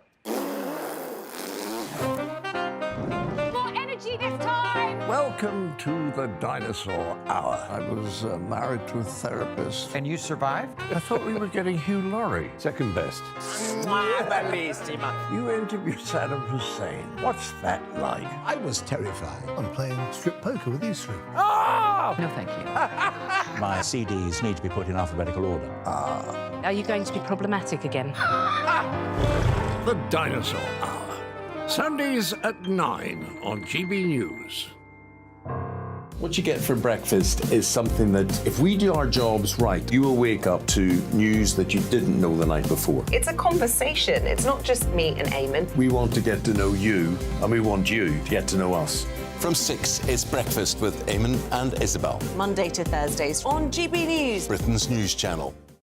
People in Britain, they love free speech, but they also love fair play. I don't care if I'm speaking somebody from a trade union, from the Labour Party, somebody from the SNP. And I think the viewers like to see that actually we can challenge one another, but in a positive way. We think we ask the questions that people want to ask, and often we ask the questions that we wanted to ask in Parliament but never got the chance to ask. So join us every Saturday, 10 a.m. till noon on GB News, Britain's news channel. Nightmare commute. Kick it up a gear with me, Patrick Christie's, at drive time, 3 till 6 p.m, Monday to Friday on GB News Radio. You can listen online and on DAB+, on the smart speaker app, and on the GB News app. And if you've got an Alexa, all you have to say is, Alexa, play GB News. We're also on TuneIn and the Radio Player apps. From the school run to rush hour, get revved up with me, Patrick Christie's, on GB News and GB News Radio. Tired of the usual focus-tested, pre-prepared Westminster runaround? Well, so am I. So you want higher taxes? Is your department to blame for this? Are you rethinking this policy? Every Sunday at 9:30, I'll be sitting down with those in power to get the truth about the issues affecting you. Let's be honest, we've known about the cost pressures of this project for years, not months. That's the Camilla Tominey Show, a politics show with personality. On GB News, the People's Channel, Britain's news channel. Now then, Lee Anderson here. Join me on GB News on my show, The Real World, every Friday at 7 p.m. I'm not eating bloody cat. Are you Delicious. mental? Open your mouth. OK, here comes a train. Reminds me of the scene in Singing in the Rain. Adam, is that a good one? Whoa! Join me at 7 on GB News, Britain's news channel. When the news happens, it happens here. And really important breaking news. Breaking news this morning. On TV, radio and online, the news starts here on Britain's Newsroom. All the biggest stories and the answers that you need from across the UK and beyond. Join Britain's Newsroom from 9:30 on GB News. The People's Channel, Britain's news channel. GB News, unlike other broadcasters, isn't obsessed with the London-Westminster bubble. We think there's a nation beyond the M25, and that's why we talk about the issues that matter across the land. Join me on State of the Nation, 8 to 9 o'clock, Monday to Thursday, on GB News. Daisy's listening, and you should too. Welcome back. It's 10:36. You're with Britain's Newsroom on GB News with myself, Martin Dordney, and Bev Turner. So, the Welsh Labour government is expected to soon introduce Scottish-style trans laws to make it easier for people to change gender. But a new GB News People's poll has revealed that only 30% of Brits think a transgender woman is actually a woman. So joining us now is diversity and inclusion facilitator Kay John Wen. Good morning, Kay. So what do you make of this conclusion of our poll that 30% of British people think that a transgender woman is actually a woman? Otherwise, 70% of people don't. What's your reaction to that? Well, it's a poll. It's a very binary question. And it is something that has definitely gone down over the last 5 or 6 years of the whole kind of culture war around the discussion of trans people. And to the extent where we've seen those numbers change from something like 70-odd% down to about 55% if you look at the British Social Attitude Survey, I think the very fractious war of words over transgender has definitely seen it drop below 50% now. But there is a big difference between asking the question, you know, is a trans woman a woman, and asking how do we treat trans people in society? Should a trans person in society have access to the same things women have? And where does that start and where does it stop? Because clearly there are situations, prisons, sports, refuges, etc., where those questions may change. And the thing is as well, to even be transgender, you have to acknowledge the sex you're transitioning from. So to me, a trans woman is a trans woman. And as soon as you start doing gotcha questions on, you know, are trans women women, and asking politicians, they're all going to stumble with yes, no answers. When there is definitely a yes, no answer around sex, but there's a kind of how do we treat and acknowledge you around gender? Well, Katie John, it's always a pleasure to have you on because you're very kind of open-minded about things that get people often quite hot under the collar. And do you think maybe that the changing in societal attitudes, that the hardening in a sense towards this is because people have seen very clear indications of the unfairness? You mentioned, for example, prisons, the Isla Bryson case, the male double rapist who was allowed initially by the SNP to go to a women's jail, and that almost brought down the entire party and caused a huge uproar. Do you think that people are now seeing these things, if you like, with the full glare of publicity, and that's what's actually making them think this is just a bit unfair, and it's not fair towards women in particular? Well, we have these laws, the 2004 Gender Recognition Act, the 2010 Equality Act, and for many years we were living quite comfortably for the smaller number of people who were trans, kind of accommodating them in society. The Equality Act is literally about reasonable adjustment, making accommodations, and particularly in the public sector, kind of the public sector duty to foster good relations between the various protected characteristics. And as we now understand through some cases in court, that gender-critical beliefs are to be accepted as a protected characteristic as well. So there is a public duty to foster good relations between both those people who don't accept that trans women are women and those that believe they are or want to be treated as. And it's trying to find how do we create a coexistence in society that allows everyone to happily get on with things. But that does mean then being willing to discuss, to debate, to look at applications and situations. The Equality Act itself has a whole bunch of cases and kind of descriptions in its notes about when and where you can and can't exclude a trans woman. And that's always been the case, whether in relation to prisons, in relation to kind of security pat-down, etc. And people have had the rights to kind of interpret the law, but people for the first few years after the Equality Act interpreted everything literally, benignly, favourably, and then there was kickback. And I think we have to move back to kind of what does the balance look like? So that definitely with the prison case, I think it's fairly clear what we shouldn't do, and the policy has now changed. I think with sport, the sport has been changing in dozens and dozens of sports. It's not nice. Trans people need to be active in sport too, but they're not going to be active on in a women's plate, as it were. And I think those conversations should be held without getting personal, without dehumanizing people, without getting angry, how can we talk about it? I'm interested to hear you say, Katie John, that if we'd asked this question 5 years ago, more people would have said that a trans woman is truly a woman. What do you think this statistic will look like in another 5 years? Because one might say that raising awareness of the issue has actually entrenched the position that biological sex is genuine, and somehow we have to find a language to represent trans people that doesn't upset non-trans people, if you know what I mean. Yeah. So, for example, the kind of the big war of words at the moment has been from the trans side. I think it's been as wrong for the trans side to come up with this very simplistic mantra and slogan to put on every single demonstration, to send out to MPs saying you must sign this declaration, trans women are women. And then you've had the kickback from the other side saying trans women are men, which is equally true at a biological level, but one is talking about gender, one is talking about sex. And they can say those two things until they're blue in their face. But as with one of your earlier pieces this morning about multiculturalism and British values, what is wrong with finding kind of the nuance of both and recognizing that sex is sex and gender is gender, and not seeing as one trying to overtake the other, but recognizing that there have always been trans people, there have always been gender diverse people, people who kind of broke the rules on gender throughout history. And they need to be accommodated and accepted in society with this humanization, not only with human rights.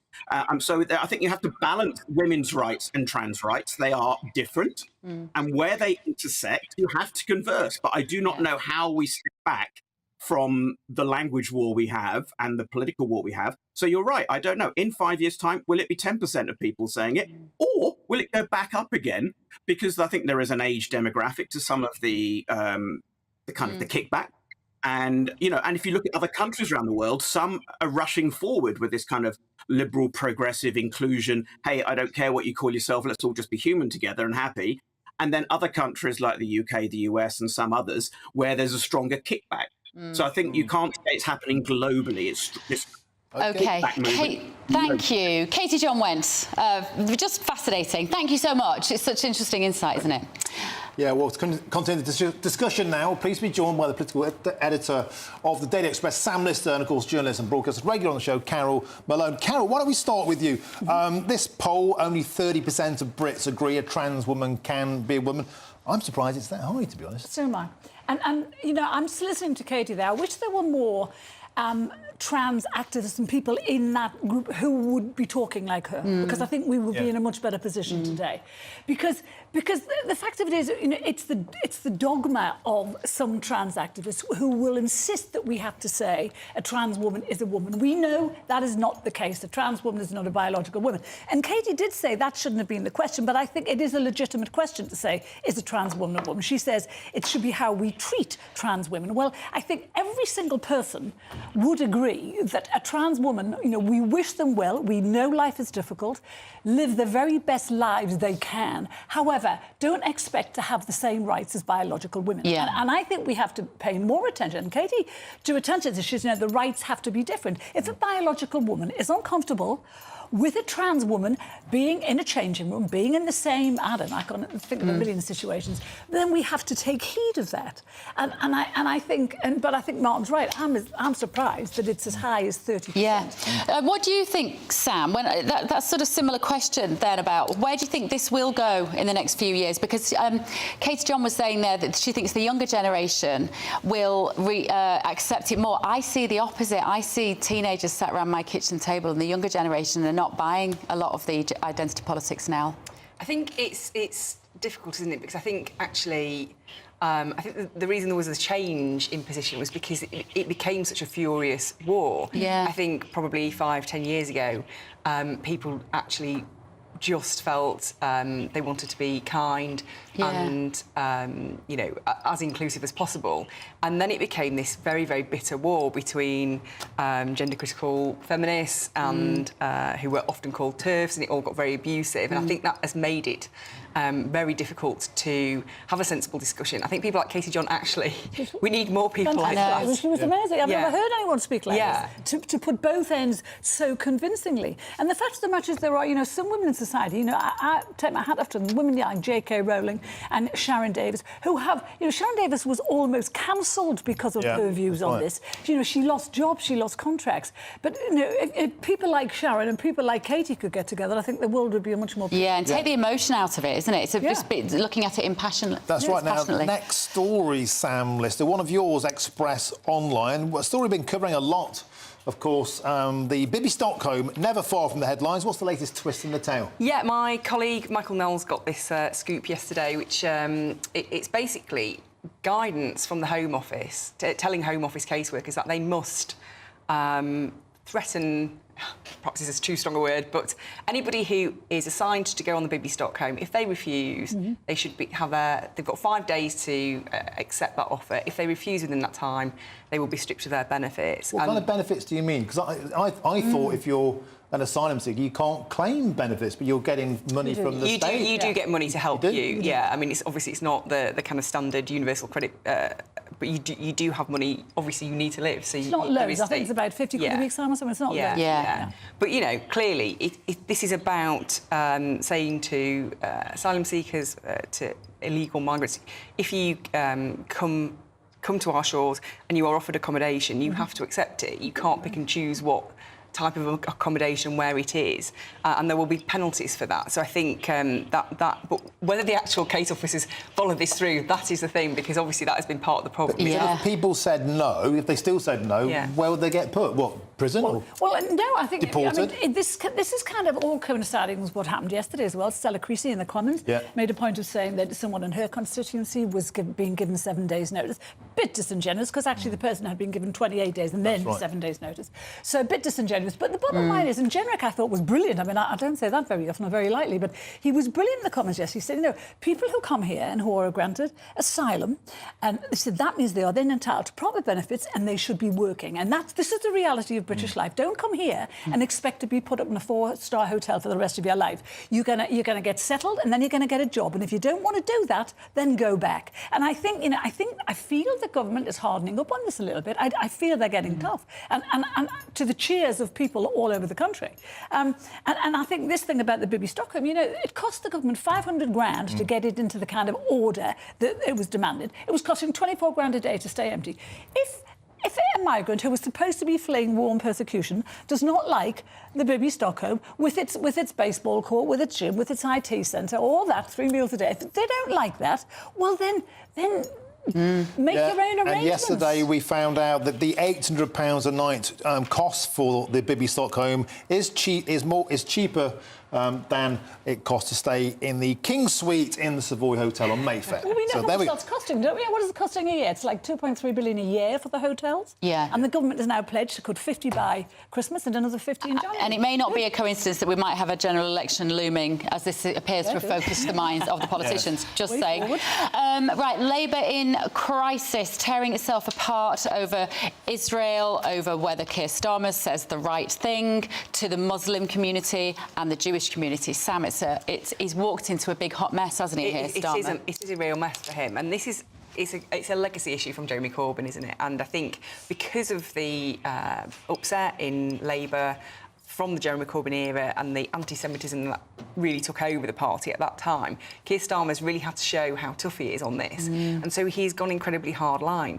But by doing so, he has now alienated many Muslim members of the party. He had to have an emergency meeting with MPs yesterday to try and calm some of the tensions around this. It followed an interview where he appeared to suggest that he backed the siege of Gaza, that he backed Israel's right to cut off water and food supplies, and that's caused a great deal of upset. And he's now in a bit of a pickle because I mean, if you go too far one way, you alienate one group, and if you go too far the other way, you alienate the other group. And I think he's kind of going to find it very difficult to navigate his way through this, actually. It's funny, Carol, because when you look at the data, 78% of British Muslims voted for Labour at the 2019 general elections. This is a big deal in terms of the votes. But I'd put it to you, Why is it that 250 Labour councillors are getting so hot under the collar about what's going on in Gaza, but when you look at the lists of where the councillors, Rochdale, grooming gang, Rotherham, grooming gang, Brent, biggest population of Jews in Britain, Kirklees, the Batley grammar school teacher. Why do they care about domestic politics more and care about Gaza less? What it kind of shows you is, Mark, that when Starmer told us that he'd rooted out all the anti-Semitism in the party, well, he hadn't, actually, because here it is, back again. And I think, you know, when Starmer took this stand last week, when he actually came out and you know, condemned the attack on Gaza, I thought, on Israel, sorry, I thought, oh, my God, this is good, actually, knowing what the Labour Party is like, knowing that the Corbynites are still there, they've been quiet. But actually, I am fully expecting him to do a 180-degree turn, where he's going to now... And he's already... The rowback has already started, because he said he wanted to put out a clarification yesterday of what he actually meant about the siege of Gaza. There's no that clarification necessary. He said what he said. We all heard it. And the bottom line is, this is going to show what kind of Prime Minister he's going to make. Is he going to stick by his principles, or is he going to fold like he always does for them? He's not calling this a flip-flop or nothing. Is he going to show us that votes mean more to him than principle, that votes mean more to him than promises? And I think they do. And we're already 150 Muslim councillors have written to him and said they have no confidence in him. There are a handful of them who've resigned. So this is a huge crisis. He's got a chance here to get the Jewish people that he lost last time round. They were just starting to come back to the party, and now they're saying no. We had Khalid Mahmood earlier, Labour MP. He still has very much faith in Keir Starmer. He was the first Muslim MP, I think, in this country, wasn't he, Khalid? It's interesting what Carol was saying then about you see what kind of Prime Minister Keir Starmer might be under this sort of pressure. How do you think Rishi Sunak is doing with this pressure at the moment, with the war? I mean, it's interesting, there was a COBA meeting this morning, and he was at a conference talking about artificial intelligence. How do you think he's doing, Sam? I think he is very clearly aligning us with the US on this. And obviously in Europe there has been a slightly different approach in that people have been calling for a ceasefire. Rishi Sunak has been very firm in insisting that he is not backing those calls at the moment, and we are very much aligned with the US, and I think that's probably the natural position for the UK on this. But then we did see, obviously yesterday, this at PMQs, he did say he wants to see specific pauses in hostilities to allow aid to get into Gaza. And I think that is the kind of line he is trying to tread, that actually the civilians in Gaza, the innocent people in Gaza, they do need our support, they do need that food, they do need that water, the oil and what have you. But he is very hard line in terms of Israel has its right to defend itself. OK, Sam, Mr. Carol Malone, we're going to have to leave it there, but we'll see you again in the next hour. Thank you very much. Right, Excellent thank you as both. ever. Let us know your thoughts this morning. gbviews@gbnews.com is the email address. In just a few moments, we're going to be talking to GB News' own Arlene Foster on the chaos within the Labour Party as well. We're GB News, Britain's news channel. Hello, a very good morning to you. It's Aidan McGibbon here from the Met Office with the GB News forecast.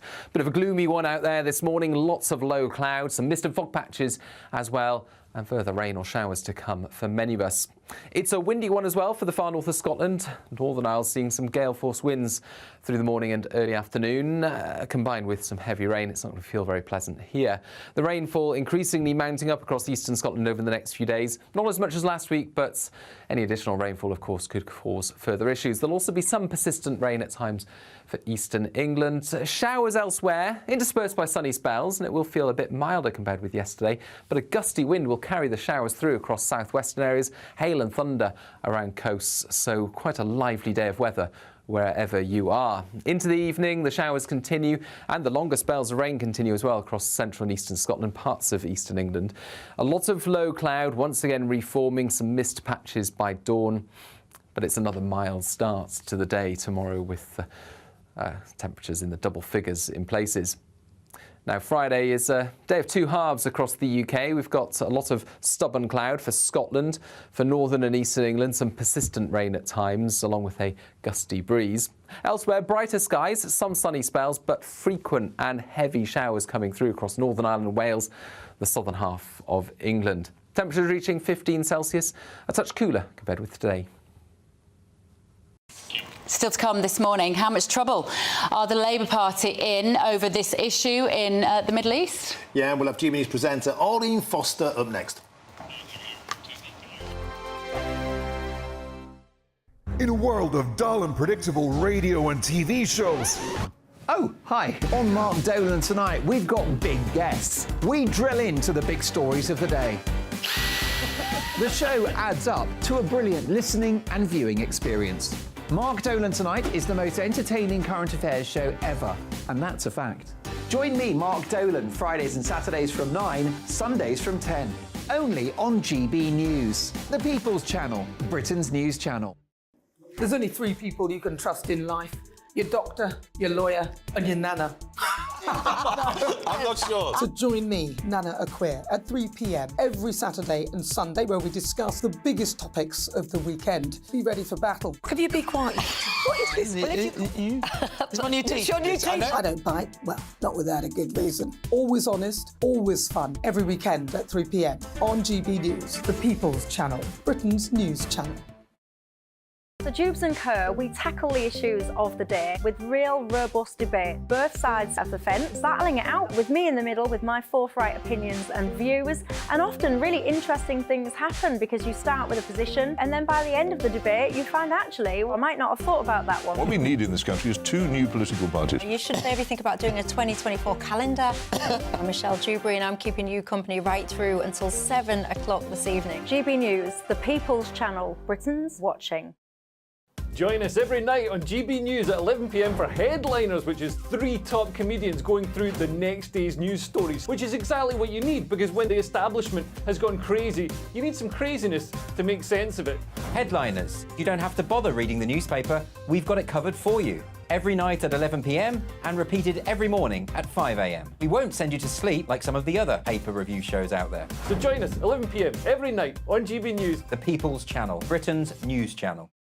GB News, unlike other broadcasters, isn't obsessed with the London-Westminster bubble. We think there's a nation beyond the M25, and that's why we talk about the issues that matter across the land. Join me on State of the Nation, 8 to 9 o'clock, Monday to Thursday, on GB News. Daisy's listening, and you should too.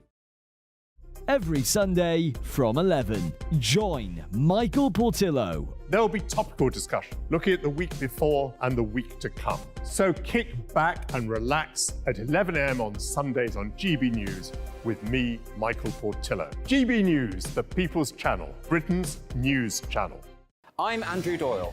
Join me at 7 o'clock every Sunday night for Free Speech Nation, the show where I tackle the week's biggest stories in politics and current affairs with the help of my 2 comedian panellists and a variety of special guests. Free Speech Nation, Sunday nights from 7 on GB News, the People's Channel, Britain's news channel.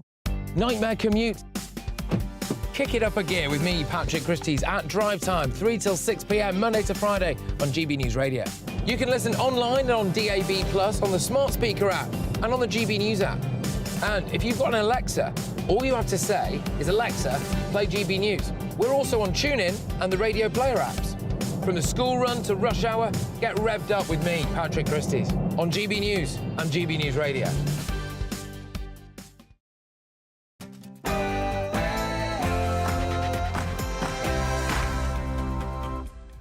Top of the morning, it's 11 a.m. on Thursday, the 20th of October. This is Britain's Newsroom with myself, Martin Dawberry, and Bev Turner.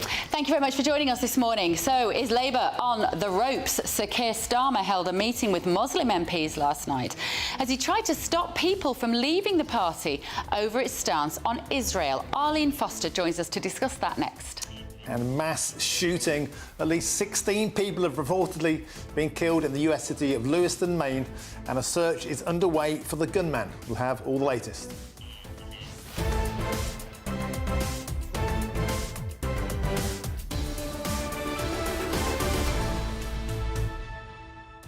This normalising of gun deaths and shootings in America is just so extraordinary, isn't it? It feels like every week something happens. Yeah. So we're going to be discussing that, aren't we? Whether they should be changing the gun laws. Right. Right, let us know your thoughts this morning. gbviews@gbnews.com is the email. First, though, the very latest news with Ray Addison.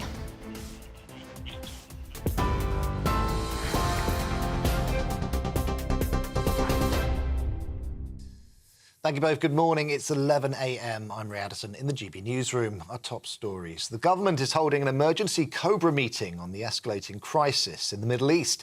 It's after the Prime Minister called for a pause in the war between Israel and Hamas for humanitarian reasons, but rejected pleas for a ceasefire. Rishi Sunak says temporary breaks would allow for the delivery of aid to Gaza, but a full ceasefire will only help the terrorist group. The meeting, chaired by the Deputy PM, also addressed the government's strategy to help free British hostages.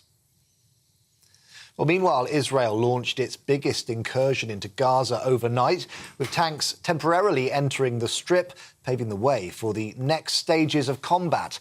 In video posted by the military, a bulldozer is also seen levelling part of a raised bank. Israel Defense Forces say fighter jets hit over 250 Hamas targets, including infrastructure and tunnel shafts. Hamas also fired a fresh wave of rockets towards southern Israel this morning. European Union leaders are calling for the establishment of humanitarian corridors and pauses to get aid into Gaza. That's according to the final draft of a text to be approved at a summit in Brussels later. Council members say they're concerned about the deteriorating humanitarian situation in the Strip. They say fuel also needs to be among the items delivered to Palestinian civilians. But Israeli army spokesperson, Lieutenant Colonel Jonathan Conricus, says the United Nations should ask Hamas for fuel supplies.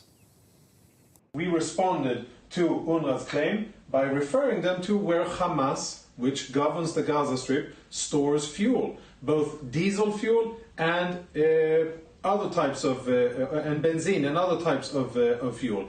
It's all inside the Gaza Strip, and there's enough for many days for hospitals and water pumps to run, only the priorities are different. Hamas prefers to have all of the fuel for its warfighting capabilities. In the United States, hundreds of police officers are hunting for a gunman after up to 22 people were killed and dozens injured in Maine. Police named 40-year-old Robert Card as a person of interest, saying he's armed and dangerous. The shootings took place in at least 2 locations, a restaurant and a bowling alley in the city of Lewiston. The small city has been asked to close its businesses and people told to stay at home. Commissioner at the Department of Public Safety, Mike Sorshuk, says officers are working around the clock to find the suspect. Card is considered armed and dangerous. He is a person of interest, however, and that's what we'll label him at moving forward until that changes. If people see him, they should not approach Card or make contact with him in any way. The shelter-in-place order that currently stands in Lewiston remains. A vehicle, which was a vehicle of interest in this incident, was located in Lisbon, and we are now also asking residents in Lisbon to shelter in place. The Prime Minister has warned that artificial intelligence poses a risk of human extinction on the same scale as global pandemics and nuclear war. His comments come after touring Moorfields Eye Hospital, which uses AI to diagnose blindness and eventually predict heart attacks, strokes and Parkinson's. Speaking at the Royal Society in London, Rishi Sunak said humanity could lose control of AI and terrorist groups could use it to spread fear and destruction. He also announced the formation of the world's first AI Safety Institute here in the UK to explore the risks and share the data with the world. Get this wrong, and AI could make it easier to build chemical or biological weapons. Terrorist groups could use AI to spread fear and destruction on an even greater scale. Criminals could exploit AI for cyber attacks, disinformation, fraud, or even child sexual abuse. And in the most unlikely but extreme cases, there is even the risk that humanity could lose control of AI completely, through the kind of AI sometimes referred to as superintelligence. The number of cars built in the UK has increased by almost 40% last month. The Society of Motor Manufacturers and Traders says more than 88,000 vehicles left UK factories. That's 25,000 more than September last year. Exports also increased by a third, with almost 6 in 10 cars going to the EU. The north-east of Scotland faces more heavy rain as the clean-up continues following Storm Babette. The Met Office has issued another yellow weather warning for places including Aberdeen and Dundee. That's in effect from midday today until 12 p.m. on Saturday. Many areas experienced prolonged downpours and flooding last week. However, river levels are not forecast to be as high as before. Remembrance poppies will be plastic-free this year and recyclable, their first redesign in a generation. It's part of a move by the Royal British Legion to reduce the use of single-use plastics. From today, volunteers and supermarkets will be selling the historic symbol, which is seen as a show of solidarity towards the armed forces community. Each poppy sold raises money to support veterans and serving personnel. We asked people in Liverpool to give us their thoughts. Every year probably doesn't raise enough money than what it should. Maybe it's not at the forefront of people's minds in today's economic, problems and things. But yeah, definitely a worthwhile cause. Of course, I support it. I'll be wearing my poppy. I think it's very important to remember our ancestors and everyone who fought for us, and that's a nice way of remembering it. I think it's great. I think it's a wonderful way to raise money for all the veterans here in England, and I wish we would do more on November 11th in the States. This is GB News across the UK on TV, in your car on digital radio and on your smart speaker by saying play GB News. Now let's get back to Martin and Bev.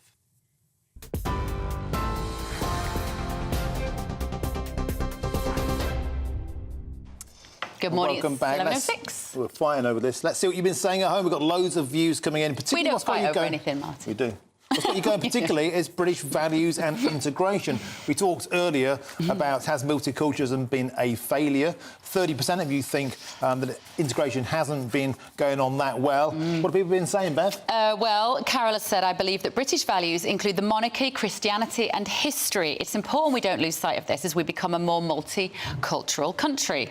Yeah, and Jane says, I think it's great to be multicultural, but only if it works. When you can't speak to your neighbour because they don't even speak English, then something is definitely not right. And Peter said those who wish to integrate are more than welcome to come here, but don't tell us what to do or how to live our lives. You have to accept our values. And Lauren says integrate or emigrate. It's that simple. The thing is, it's the values. And actually, Albie did a great job earlier of explaining what those values are about democracy and equality of opportunity and women being treated the same as men, those sorts of things. On the trans debate, we had a fantastic debate because, again, only 30% of GB News viewers in a People's poll thought that a trans woman, that's a biological man, can be a woman. And John says this, it's pushed onto us all the time, but I'm sorry, if a bloke wears a dress, he's still a bloke. Common sense. Well, that's to the point. Sue has said, I find this transgender stuff ridiculous. A man can dress up however he likes, but he'll always be a man. That is how science works. And we saw Rishi Sunak this morning delivering a very, very, very long speech on artificial intelligence and the role that the UK will play in terms of that future industry. And Graham says we shouldn't worry about AI destroying mankind. Us humans are doing a very good job of that already. Always look on the bright side. Bleak. OK, moving on now. So crisis talks deepen for the Labour Party as Sir Keir Starmer met Muslim MPs over the party's stance on the Israel-Gaza war yesterday. This comes as hundreds of Labour Muslim councillors have written to him urging the party leadership to call for an immediate ceasefire in the region. Well, join us now as GB News presenter Arlene Foster. It's always a pleasure to have you on the show, Arlene. Well, another day, another U-turn by Sir Keir Starmer. And is there any wonder when you look at the numbers, Arlene? 3.9 million Muslims in the UK, 6.5% of the population, 78% of British Muslims voted for the Labour Party at the last general election. Starmer is pandering to votes, isn't he? Well, I think all politicians need to pander to vote. Let's not make any mistake about that. But I very much welcome the fact that he gave clarity after that horrendous terrorist attack by Hamas on the 7th of October. He didn't try to contextualise it. He just called it out as a terrorist attack. And I think a lot of people really welcomed that. But since then, there has been a growing pressure, unsurprisingly, given the fact that we have Jeremy Corbyn sitting on the backbenches. Yes, he's no longer a Labour MP, but has a lot of friends in the Labour movement still. And that hangover, as I think one of your other guests referred to it as, the Jeremy Corbyn hangover is still very much there. And there's still a lot of people who would have a lot more sympathy for Palestinians than they do for the Israeli state. And therefore, this is now becoming very clear when we have that meeting last evening, the pressure being put on Keir Starmer to be different from the Prime Minister and to try and look as if he's been more supportive of the Palestinians than he is of Israel. And it shouldn't be a competition. Let's be very clear about this. We should have clarity around what has happened in Israel, what has happened in the Gaza Strip, and then move on from that. Tim Davie, I want to ask you about, Arlene, on this issue. Obviously, he had to face the 1922 committee about this and defend the BBC's policy of not calling Hamas a terrorist group. What did you make of it? I don't know if you had time to digest what happened yesterday, but how do you think the BBC are faring in this particular issue at the moment? I cannot for the life of me, Bev, understand why they're digging in on this issue, because it is a prescribed organisation. In law, it is a terrorist organisation under the Terrorism Act 2000. And therefore, I cannot understand why they've decided, quote unquote, they can't take sides. Nobody's asking them to take sides. We're asking them to report factually what has happened. And Hamas is a terrorist organisation in law in the United Kingdom. So why can't they just report that? And Arlene, what do you make of this 250 Muslim councillors now, part of the Labour Muslim network, have written to Sir Keir Starmer demanding a ceasefire, demanding a change of position? I was going through some of the constituencies earlier, Arlene. Rochdale, Rotherham, well known, of course, for their grooming gangs. Brent, 6 councillors from there, the biggest population of Jews in Britain. And Kirklees, 6 councillors there. That, of course, was home to the Batley Grammar School teacher. Not a peep out of any of these councillors about issues that actually affected their constituents. Why are these councillors so obsessed with Gaza? You know, this is going to be a very tricky issue for Sir Keir Starmer. He is now at a point where he has to decide, is he going to move away from his very clear position and then look as if he's weak, as you said in the introduction? Is there going to be another U-turn? Because that will show him as a weak leader and show him as being captured by those on the backbenches and indeed by his councillors and members. Or is he going to give the clarity that is needed? We had some very interesting debates in the House of Lords this week on Israel and Gaza, and incredibly around proportionality and how proportionality works in international law. And people are using phrases that actually they don't fully understand. And I think it's really important that when we talk about Israel's right to defend themselves and to use proportionate actions, that people understand that if there was a ceasefire, the only people that benefits is actually Hamas.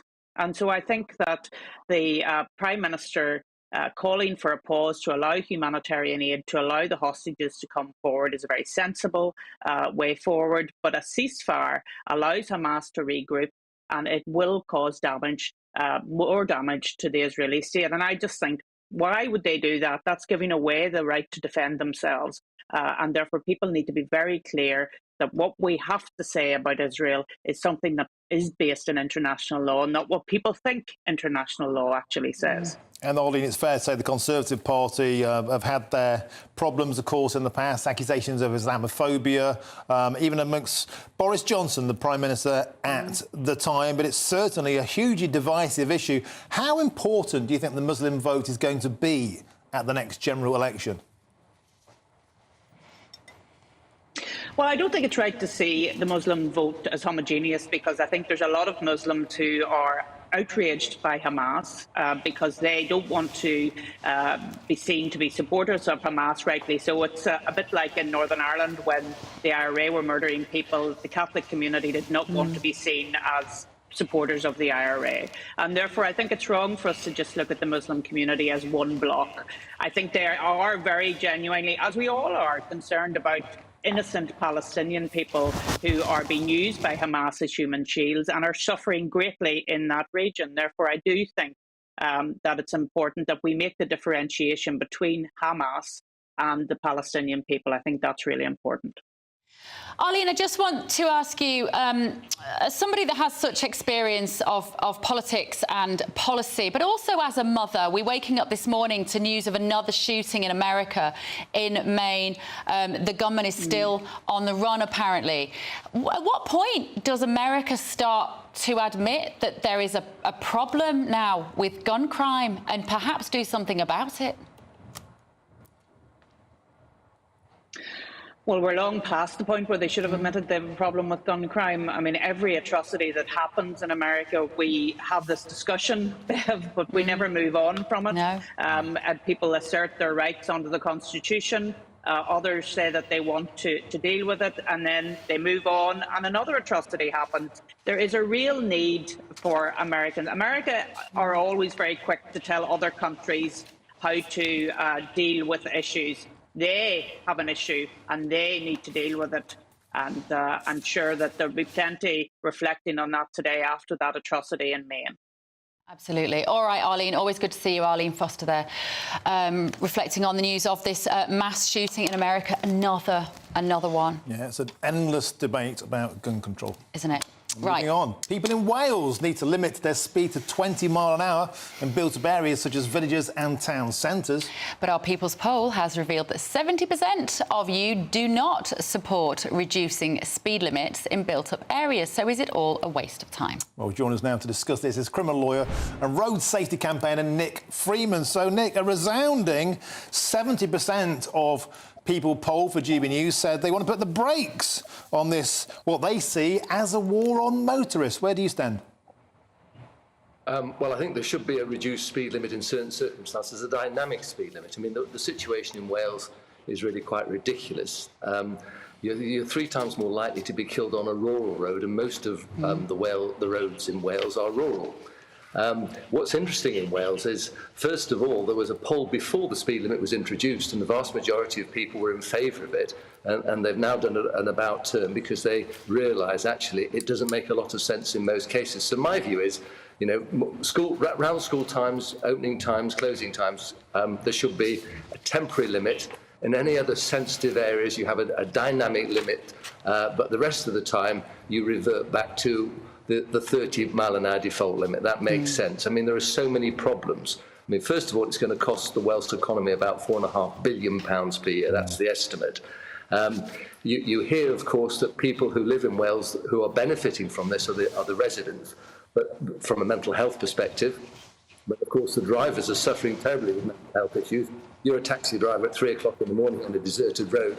You're trying to earn your living, and you're having to sit at 20 miles an hour. It just makes no sense.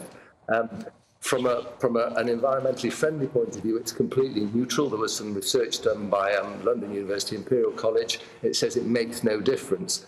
So we just need to be proportionate and sensible. And I think most drivers and most people in Wales have cars. Most adults in Wales have cars. They drive, and it just doesn't seem to be sensible. And when you try and enforce something that motorists don't think is sensible, they're not really readily going to comply with it, particularly in the context of our society. You know, unfortunately, burglary is on the increase. And what happens when you get burgled? You get an officer who may or may not come to your house. You may or may not get a crime reference number, and that's about it. So we're living in what's perceived as a largely decriminalised society. But if you just exceed the speed limit in Wales, which is now artificially low, you're going to be done. Another interesting point, and it's a slightly sort of contradictory point within the Welsh system, is they allow, as a general rule, a tolerance zone of 10% plus 2. So that means, you know, if you're travelling at on a motorway, you will not be prosecuted until you reach 80 miles an hour. In England, that tolerance zone is 10% plus 1. But what the Welsh government have said, or what the police officers said, is they're not going to enforce this speed limit in Wales. It's a 10%, sorry, I beg your pardon. In England, it's 10% plus 1. In Wales, it's 10% plus 2. But in Wales, they're actually being given an extra 4 miles an hour as a tolerance zone. So, in fact, in these 20 mile an hour limits, at the moment, you will not be prosecuted unless you're travelling at 27 miles per hour. which does beg the question, what is the point? You know, I can understand the police saying to people initially, look, you need to be aware. There's been a lot of publicity about it. You need to be aware that there is this speed limit. But if you're going to introduce it into law, then make it count. You have to walk the talk and talk the talk. You don't just say this is what we're going to do and then actually find a way of increasing it to almost 30 miles an hour. It makes no sense. And that may be a temporary gesture. If I may interject, Nick, well, I think the point is this. Drakeford's scheme costs £33 million to introduce, but he's reckoned to make £9 billion in fines. I put it to you, this isn't about salvation, it's about taxation. Well, that's how the motorist sees it. The motorist actually sees this as a war on motorists. Whether or not he's right in relation to that figure, the net cost to the economy apparently is £4.5 billion, and I don't hear him talking about that. So whilst there might be a revenue from fines, there's also going to be a huge cost to the economy, and only time will tell, who is the benefit. But obviously, there are two motivations. One is road safety, but road safety has to be sensible. And in my view, this is a misconceived attitude to road safety. And the other approach, of course, is it has to make sense. And we've got quite rightly more cyclists on the road, e-scooters on the road. We don't want motorists to be obsessed with looking at their speedometer, at the excuse of being aware of what is going on around them. We don't want motorists, people sitting in cars, being overtaken by cyclists and being overtaken by e-scooters. It just doesn't make sense from anyone who is sensible's perspective. So we just need to say, look, we all want the roads to be safer. Let's introduce a temporary speed limit, whether it be 20 or 25 miles an hour, when schools are opening, when they're going home, and let's see how that works. And that would have the support of the public. And that just makes sense. We've got to move on, Nick. But there are other countries, aren't they, which have different speed limits at different times of the day? So if you're on a deserted road at 3 o'clock in the morning, you can drive a bit more quickly as a taxi driver getting home or a hospital worker than at 9 o'clock. Well, absolutely. And it's not just speed limits that those countries operate flexibility, traffic lights as well. So in the evenings in France, for example, you'll have the traffic lights that are just constantly flashing, which means use your common sense, exercise care and caution, and come through when it's sensible. The authorities need to trust the driver. There are only a few idiots on the road, and most drivers will drive sensibly using their experience and judgment. Absolutely. And we need to go back to that position where the driver is trusted and not criminalised. Thank you so much. Always good to see you, criminal lawyer and road safety campaigner Nick Freeman there. Isn't that the truth? Trust us. We're not idiots. Beautiful. Right, still to come, is it time to change the gun laws in America after a manhunt is currently underway in Maine? And your Britain's Newsroom on GB News.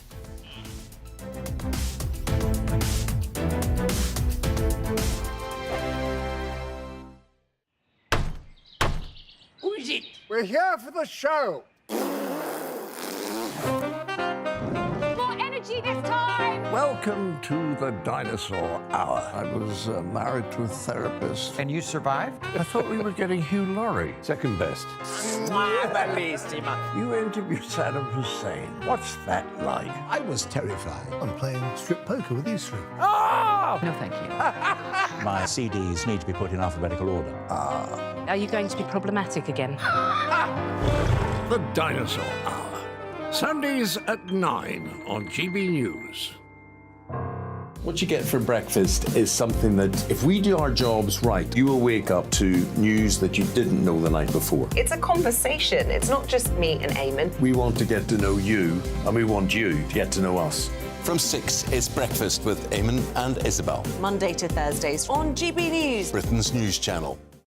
People in Britain, they love free speech, but they also love fair play. I don't care if I'm speaking somebody from a trade union, from the Labour Party, somebody from the SNP. And I think the viewers like to see that actually we can challenge one another, but in a positive way. We think we ask the questions that people want to ask, and often we ask the questions that we wanted to ask in Parliament but never got the chance to ask. So join us every Saturday, 10 a.m. till noon on GB News. Britain's news channel. Nightmare commute.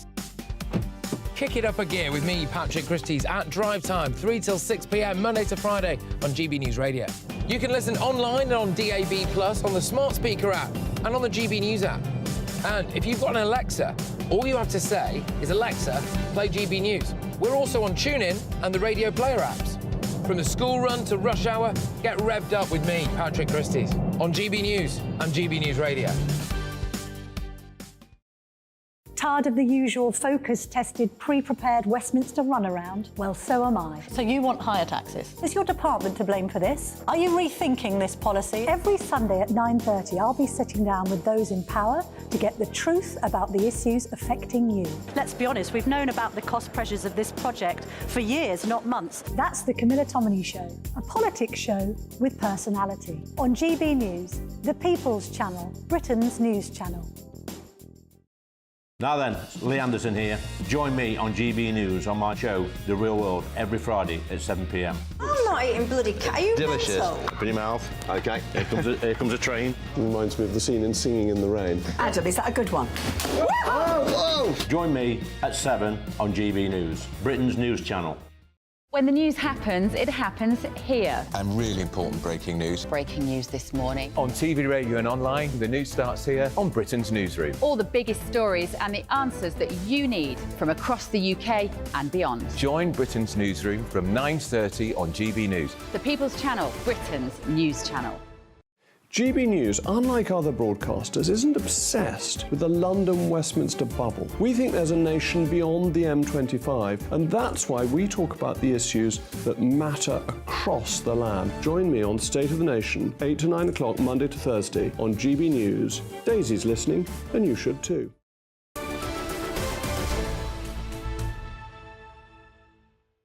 Welcome back. It's 11:26. You're with Britain's Newsroom on GB News with myself, Martin Dalby and Bev Turner. So we woke up this morning to the news that at least 16, actually I think it's about 22 now, people are feared to have been killed in shootings in Lewiston in Maine in America. Yeah, the police have named Robert Card as a person of interest, saying he is still armed and dangerous. That's right. The gunman remains at large, but hundreds of officers across the state are involved in the manhunt. With such chaos in mind, is it time to rethink US gun laws? Well, let's speak now to the chair of the Republicans Overseas, Greg Swenson. Good morning, Greg. Good morning, Greg. Tell us, what is it like as an American when you wake up again to news of another mass shooting of innocent young people? Do you feel a sense of devastation? Well, of course I do, yeah. I mean, obviously, we have a serious mental health problem here. When you see shootings like this, it's absolutely tragic. So between the mental health challenges and the fact that this person apparently is really well trained, and so I'm really worried about the fact that they haven't caught him yet. This is not someone who's picked up a gun at a gun show and started shooting people. This is a well trained. He's an Army veteran, and you can see in the way he handles the weapon if you've seen any of the clips from Lewiston. So it's really worrisome that someone who's so well trained at handling weapons is still on the loose. And Greg, inevitably, in the aftermath of another tragedy like this, there'll be calls for greater gun control. We've heard it many, many times over the years, particularly from the Democrat side of American politics. Do you think gun control is the answer, or are other things on the table we should look at instead? Yeah, it's not gun control. I mean, if you look at the statistics, 58% of mass public shootings are done with handguns, first of all. Only 14% are done with rifles. So all these calls for banning rifles, that doesn't make any sense. We have a mental health problem here, not a gun control problem. And whenever they have made gun laws more strict or made it more difficult, it doesn't change the outcomes. It's a mental health issue. It's a crime issue. 22 people is tragic. That's a weekend in the summer in Chicago, by the way. So we have a law enforcement problem that the prosecutors, the Soros-backed prosecutors, are not prosecuting crimes. And so you have, for example, in the Michigan State shooting a few months ago, that was a shooter who was not prosecuted for a felony, for a gun crime. So Martin and Bev, the issue is we have to prosecute crimes, and you have to enforce the gun laws that are on the books, and that's not happening. I guess what we could say is, well, we have a mental health crisis in this country as well. but we don't have mass Sure. shootings because we don't have so many guns. Is it just a case of saying that in 2023, America has to just give up on the idea of ever taking back guns from ordinary human citizens who don't need them for any genuine reason? Yeah, I mean, I think that's a challenge only because it's protected by the Second Amendment, of course, but 99.9% of gun owners don't violate the law. They don't shoot people. So what I think we have to remember is, let's not penalize people for something that they, for a crime that they don't commit. And I know it's hard to understand in Europe because it's part of the culture in America, but look at Switzerland, for example. They have very loose gun laws and very high gun ownership. Same with South Africa, and yet they don't have the mass shootings. So again, I think we have to look at the mental health issues and the fact that gun laws are not being prosecuted in America, and that's really what's crazy. Why make more gun restrictions if they're not going to be prosecuted? In New York and Chicago, prosecutors don't actually prosecute gun crimes or enforce gun laws. All right. Head of the Republicans overseas, Greg Swenson. Thank you for your perspective, Greg. Thanks, just to let you know about this, about 22 people have been shot dead. This is in Maine. 60 people are injured at 2 different locations. It was a bowling alley and a bar. The police are looking for a person of interest, a 40-year-old Army reservist and a firearms instructor who is still on the loose. We will have any news on that as we get it. Yeah, and still to come. Should we teach children about white privilege? Well, of course, the BBC seems to think so. And also the debanking row continues. Farage has called for NatWest to slash the £10 million, that's right, exit fee of its former boss, Dame Alison Rose, after she was found to have broken data protection laws by discussing his bank accounts with a journalist. That and much more after your morning's news with Ray.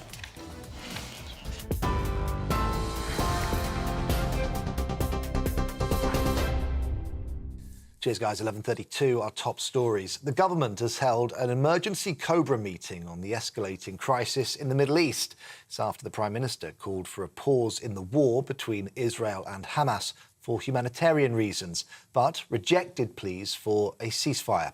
The cabinet meeting, chaired by the Deputy PM, also addressed the government's strategy to help free British hostages, who are among more than 220 being held. Well, meanwhile, Israel launched its biggest incursion into Gaza overnight, with tanks temporarily entering the Strip, paving the way for the next stages of combat. Israel Defense Forces say fighter jets also hit over 250 Hamas targets, including infrastructure and tunnel shafts. A fresh wave of rockets were also fired from the territory towards southern Israel this morning. In the US, hundreds of police officers are hunting for a gunman after up to 22 people were killed and dozens injured in Maine. Police named 40-year-old Robert Card as the person of interest, saying he's armed and dangerous. The shootings took place in at least 2 locations, a restaurant and a bowling alley in the city of Lewiston.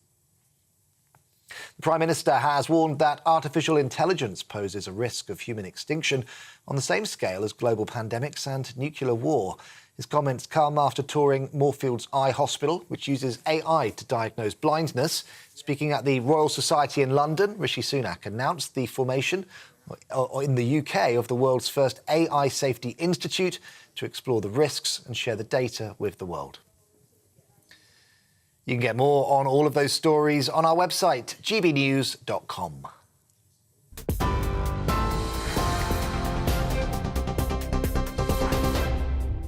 For exclusive, limited edition and rare gold coins that are always newsworthy, Rosalind Gold proudly sponsors the GB News Financial Report.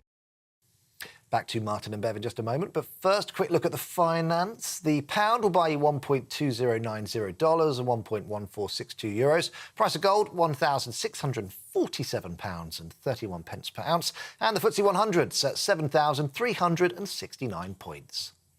Rosalind Gold proudly sponsors the GB News Financial Report. Still to come this morning, should we be teaching children about white privilege? Well, the BBC seems to think so. They've been criticised for a Newsroom article that explains white privilege to kids. Could you explain it to kids? I could, but I would choose not to because I think it's a fabricated load of nonsense. Just my opinion. We'll find out what the story is after the break. This is Britain's Newsroom on GB News.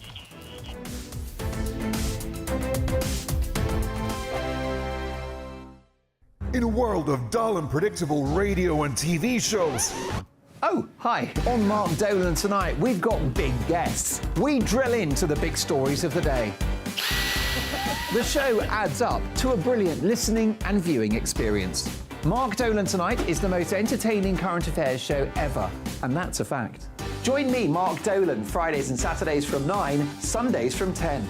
Only on GB News, the People's Channel, Britain's news channel. There's only 3 people you can trust in life. Your doctor, your lawyer, and your nana. I'm not sure. So join me, Nana Aquare, at 3 p.m. every Saturday and Sunday, where we discuss the biggest topics of the weekend. Be ready for battle. Could you be quiet? What is this? It's my new teeth. It's your new teeth. I don't bite. Well, not without a good reason. Always honest, always fun. Every weekend at 3 p.m. on GB News, the People's Channel, Britain's news channel. So Jubes and Kerr, we tackle the issues of the day with real, robust debate, both sides of the fence, battling it out with me in the middle with my forthright opinions and views. And often really interesting things happen because you start with a position and then by the end of the debate you find actually, well, I might not have thought about that one. What we need in this country is 2 new political parties. You should maybe think about doing a 2024 calendar. I'm Michelle Dewberry and I'm keeping you company right through until 7 o'clock this evening. GB News, the People's Channel, Britain's watching. Join us every night on GB News at 11 p.m. for Headliners, which is 3 top comedians going through the next day's news stories, which is exactly what you need, because when the establishment has gone crazy, you need some craziness to make sense of it. Headliners. You don't have to bother reading the newspaper. We've got it covered for you. Every night at 11 p.m. and repeated every morning at 5 a.m. We won't send you to sleep like some of the other paper review shows out there. So join us 11 p.m. every night on GB News. The People's Channel, Britain's news channel. GB News, unlike other broadcasters, isn't obsessed with the London-Westminster bubble. We think there's a nation beyond the M25, and that's why we talk about the issues that matter across the land. Join me on State of the Nation, 8 to 9 o'clock, Monday to Thursday, on GB News. Daisy's listening, and you should too.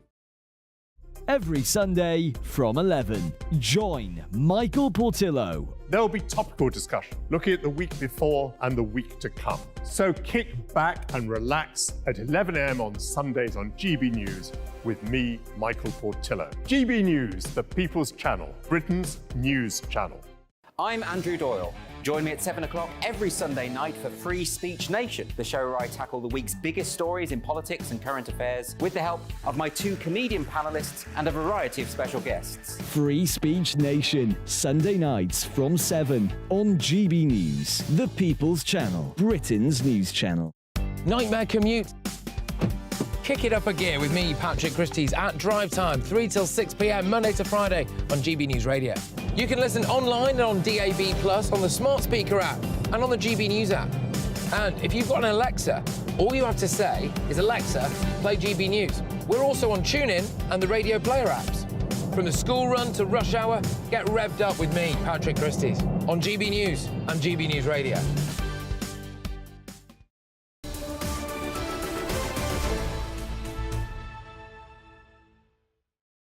Welcome back. It's 11:38. You're with Britain's Newsroom on GB News with Martin Daubney and Bev Turner.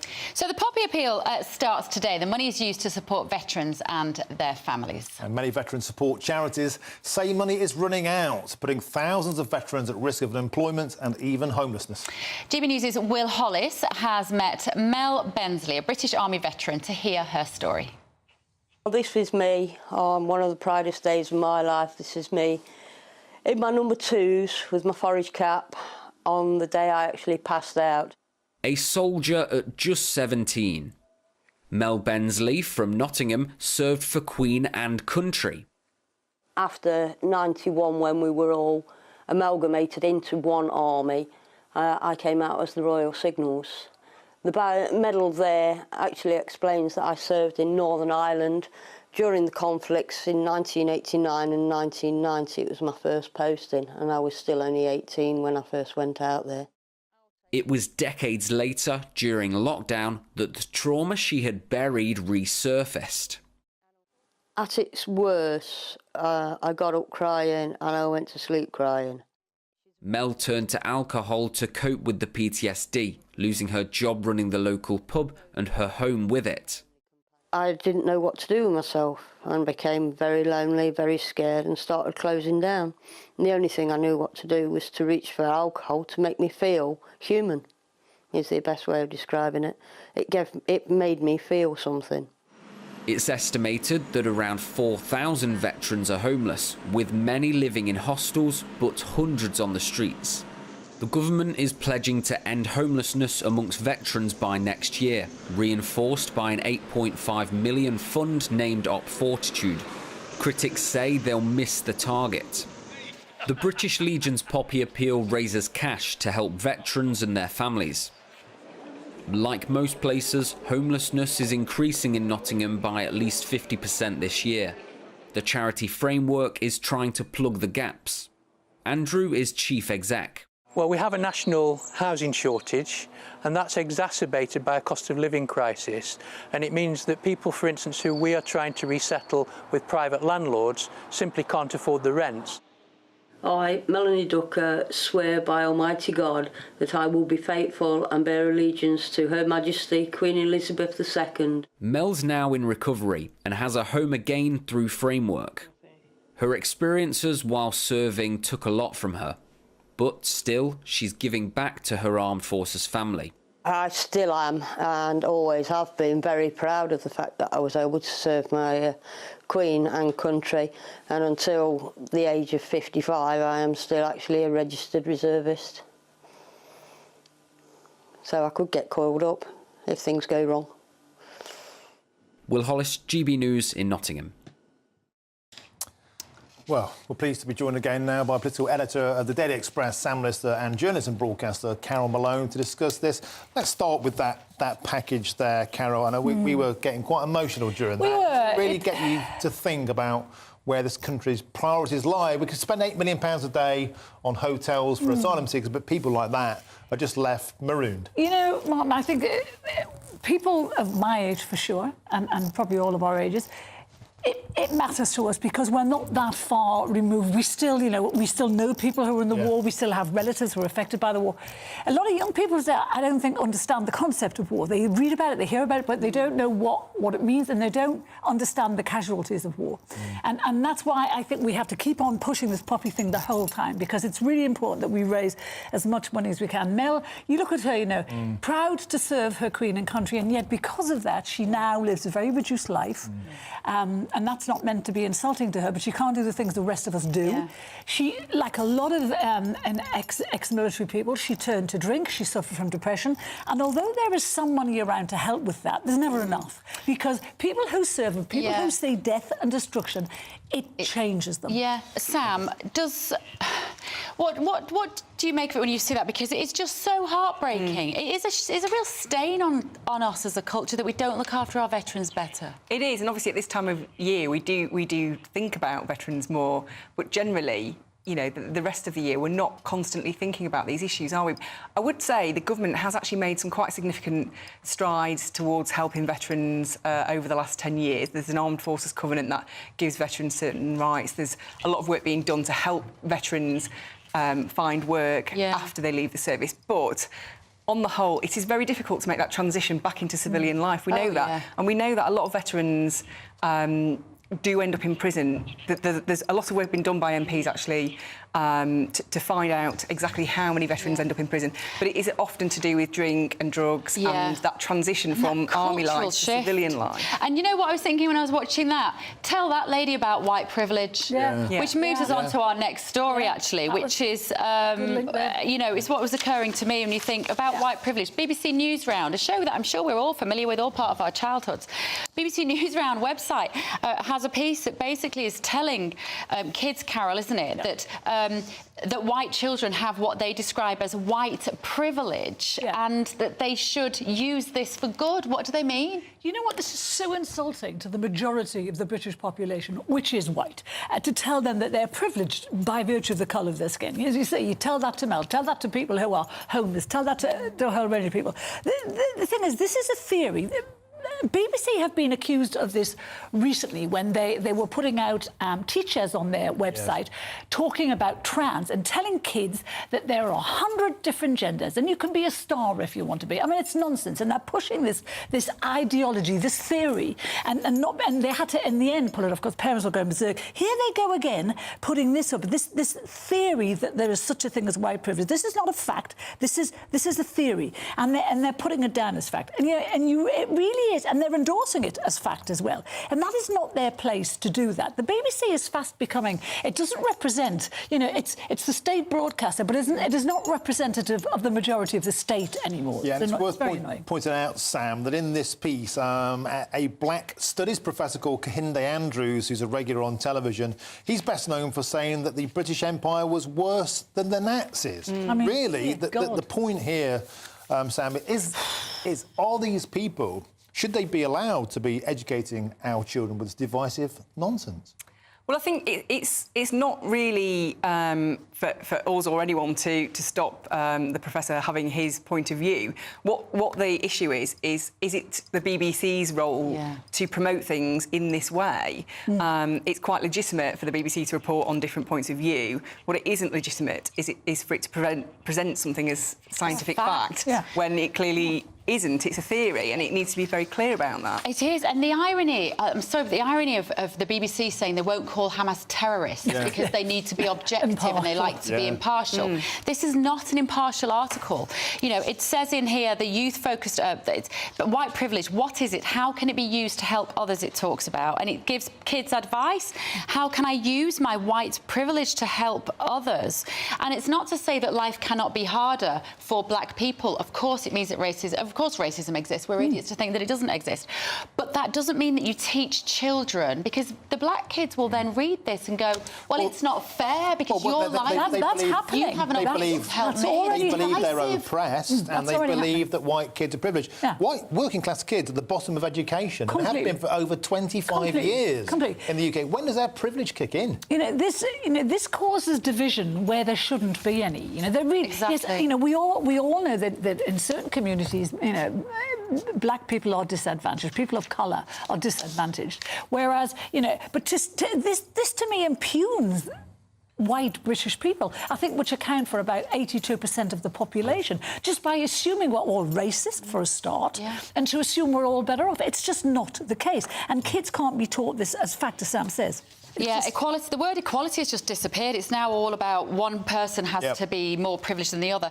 Sam, let's talk about our very own Nigel Farage. Obviously, high-profile case situation where he was debanked by NatWest. Alison Rose is set for a possible, £10 million exit pay. It's lovely. Great work if you can get it. I think if anybody does have white privilege, it's possibly her. In what world does somebody commit egregious breaches of the rules and then have a £10 million payoff? I think it's quite a stark contrast between what happens when bosses mess up and could you imagine if somebody behind a desk in a bank were to pass on this kind of information? They'd have been drummed out. They'd have been drummed out. They would not be being paid off in any way, shape or form, and certainly not to the tune of £10 million. That's right. Farage saying that Dame Alison presided over a squalid culture, dragged NatWest through the mud, and they should not reward her failings with this massive sum of money. And it's true. It's the Information Commissioner, it's called the IC. Ruled that she had committed 2 breaches of the Data Protection Act. Two clear breaches. And yet the bank is meeting this week now to decide what her exit package will be. And they're still not saying whether they will pay her this 10 million quid or not. I'm betting they will. I'm completely betting they will, because the guy who was in charge of the bank, who didn't get sacked, he was a huge supporter of hers. And as Sam says, and as for us, you cannot reward failure in this fashion. And, let's not forget, the public of the bank is owned, but 38.6% of this bank is still state-owned. And people will be furious. If I banked with NatWest, I would leave them immediately because if they go against what the ICO has said, that means they don't give a stuff about the rules and they don't give a stuff about their customers. And so, you know, if I was with NatWest, I'd leave. Yeah, yep. Right, let's leave on a slightly lighter note. Yes. For anybody that's struggling, Sam, to walk... Don't look at Sam, it's not fashion, but there's a lot for me. What has been invented? This isn't, we're not talking about people who've lost the ability to walk. We're not talking about people who are disabled. This is the right trousers. What are they, Sam? Well, exo leggings, which are... I don't. Have you got a picture? Do you want me to hold this up? Oh, here we go. I believe. There we go. I mean, very attractive, aren't they? Essentially, they help you walk. And what really made me laugh about this is you can save up to 12% of your energy by donning a pair of these trousers. I'm not sure it's worth it, really. 12%. It's good because it's saying that it's good for the elderly, but it's also good if the rest of us are a bit tired. Yeah. I mean, it's like I had an injury last year and I was walking on a crutch.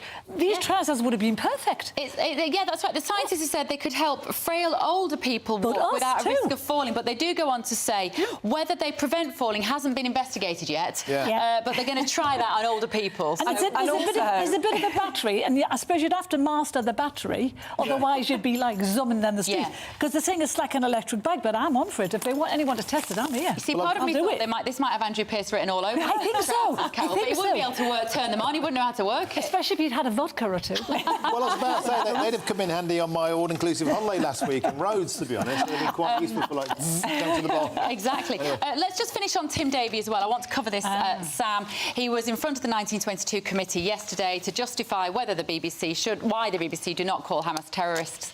He didn't really go far enough, did he? He was a bit vague. He had a terrible time. They really hauled him over the coals, and actually they were deeply unimpressed. One said to me afterwards that the whole point of him coming to address the Conservative MPs was that he would come out of it with a better reputation with them than he started, and that certainly was not the case. It went down. They're quite angry. One said to me there's a great deal of concern about the moral decline of the BBC, and they cannot get their heads around why he will not tell reporters to call Hamas terrorists when the government has prescribed this organisation and the King uses the words. It makes you wonder, Cara, if the story about white privilege and this story are linked. Is this kind of indicative of this greater mindset that white people commit all evil and we must almost side with terrorists? Well, I mean, the BBC definitely chose the side in this, and that became obvious from day one. Their reporting was shocking. Remember that when the bomb dropped on the hospital, immediately they were putting out unconfirmed, unverified reports saying that it was an Israeli attack. It wasn't an Israeli attack at all. So the BBC have shown their colours in this. They've shown their side. And there's stories emerging that staff are crying over pictures coming out of Gaza, but they're not crying over pictures coming out of Israel, which is shocking to me. And you know, they could do what they like if they were independent and they paid their own way, but they cannot, as the state broadcaster, when part of their charter, one of the things of their charter is that they have to be impartial. Do what you like if you're paying your own way, but we're paying you nearly £3 billion a year. You can't. You have to be impartial. Carol Malone, Sam Lister, we're going to have to leave it there. Excellent, as always. Thank you very much. Right, up next, it's the Live Desk with Mark Longhurst and Pip Thompson. What's coming up on today's programme, Mark? Well, we've got the latest on this manhunt. Hundreds of police in the US searching for this gunman who's killed up to 22. He started firing at a bowling alley packed with children. The firearms instructor only recently, we're being told, released from a mental health centre. So we'll have the latest from the States on that. The breaking news we're getting from our man in Tel Aviv, Mark White, is that rockets have targeted Hamas, or Hamas rockets have targeted them in the last few minutes. The sirens sounding once again. So we'll have the latest from him as the Prime Minister says border force officials are now being stationed in Egypt to help British nationals leave Gaza, as the UN says nowhere in the besieged enclave is now safe. The government's been holding a Cobra meeting in Downing Street. We'll have reaction from that. Also coming up, the threat of artificial intelligence. A special safety summit scheduled for Bletchley Park. But just why are the Chinese being invited there when, of course, they too have been identified as a source of cyber threats? And also we'll be reflecting on a new look for our poppies, even though it's the same age-old message of remembrance. Charities too gearing up to help our serving service personnel, as well as remembering those who've fallen. All that coming up at noon. Sounds brilliant, Mark. Thank you so much. I've had a lovely time with you this week, Martin Daubney.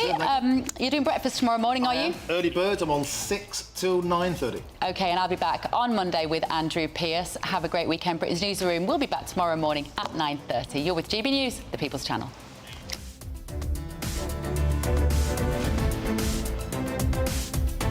Hello, a very good morning to you. It's Aidan McGivern here from the Met Office with the GB News forecast. Bit of a gloomy one out there this morning. Lots of low clouds, some mist and fog patches as well, and further rain or showers to come for many of us. It's a windy one as well for the far north of Scotland. Northern Isles seeing some gale force winds through the morning and early afternoon, combined with some heavy rain. It's not going to feel very pleasant here. The rainfall increasingly mounting up across eastern Scotland over the next few days. Not as much as last week, but any additional rainfall, of course, could cause further issues. There'll also be some persistent rain at times for eastern England. Showers elsewhere, interspersed by sunny spells, and it will feel a bit milder compared with yesterday. But a gusty wind will carry the showers through across southwestern areas. Hail and thunder around coasts, so quite a lively day of weather wherever you are. Into the evening, the showers continue and the longer spells of rain continue as well across central and eastern Scotland, parts of eastern England. A lot of low cloud, once again reforming some mist patches by dawn, but it's another mild start to the day tomorrow with temperatures in the double figures in places. Now, Friday is a day of two halves across the UK. We've got a lot of stubborn cloud for Scotland, for northern and eastern England, some persistent rain at times, along with a gusty breeze. Elsewhere, brighter skies, some sunny spells, but frequent and heavy showers coming through across Northern Ireland and Wales, the southern half of England. Temperatures reaching 15 Celsius, a touch cooler compared with today.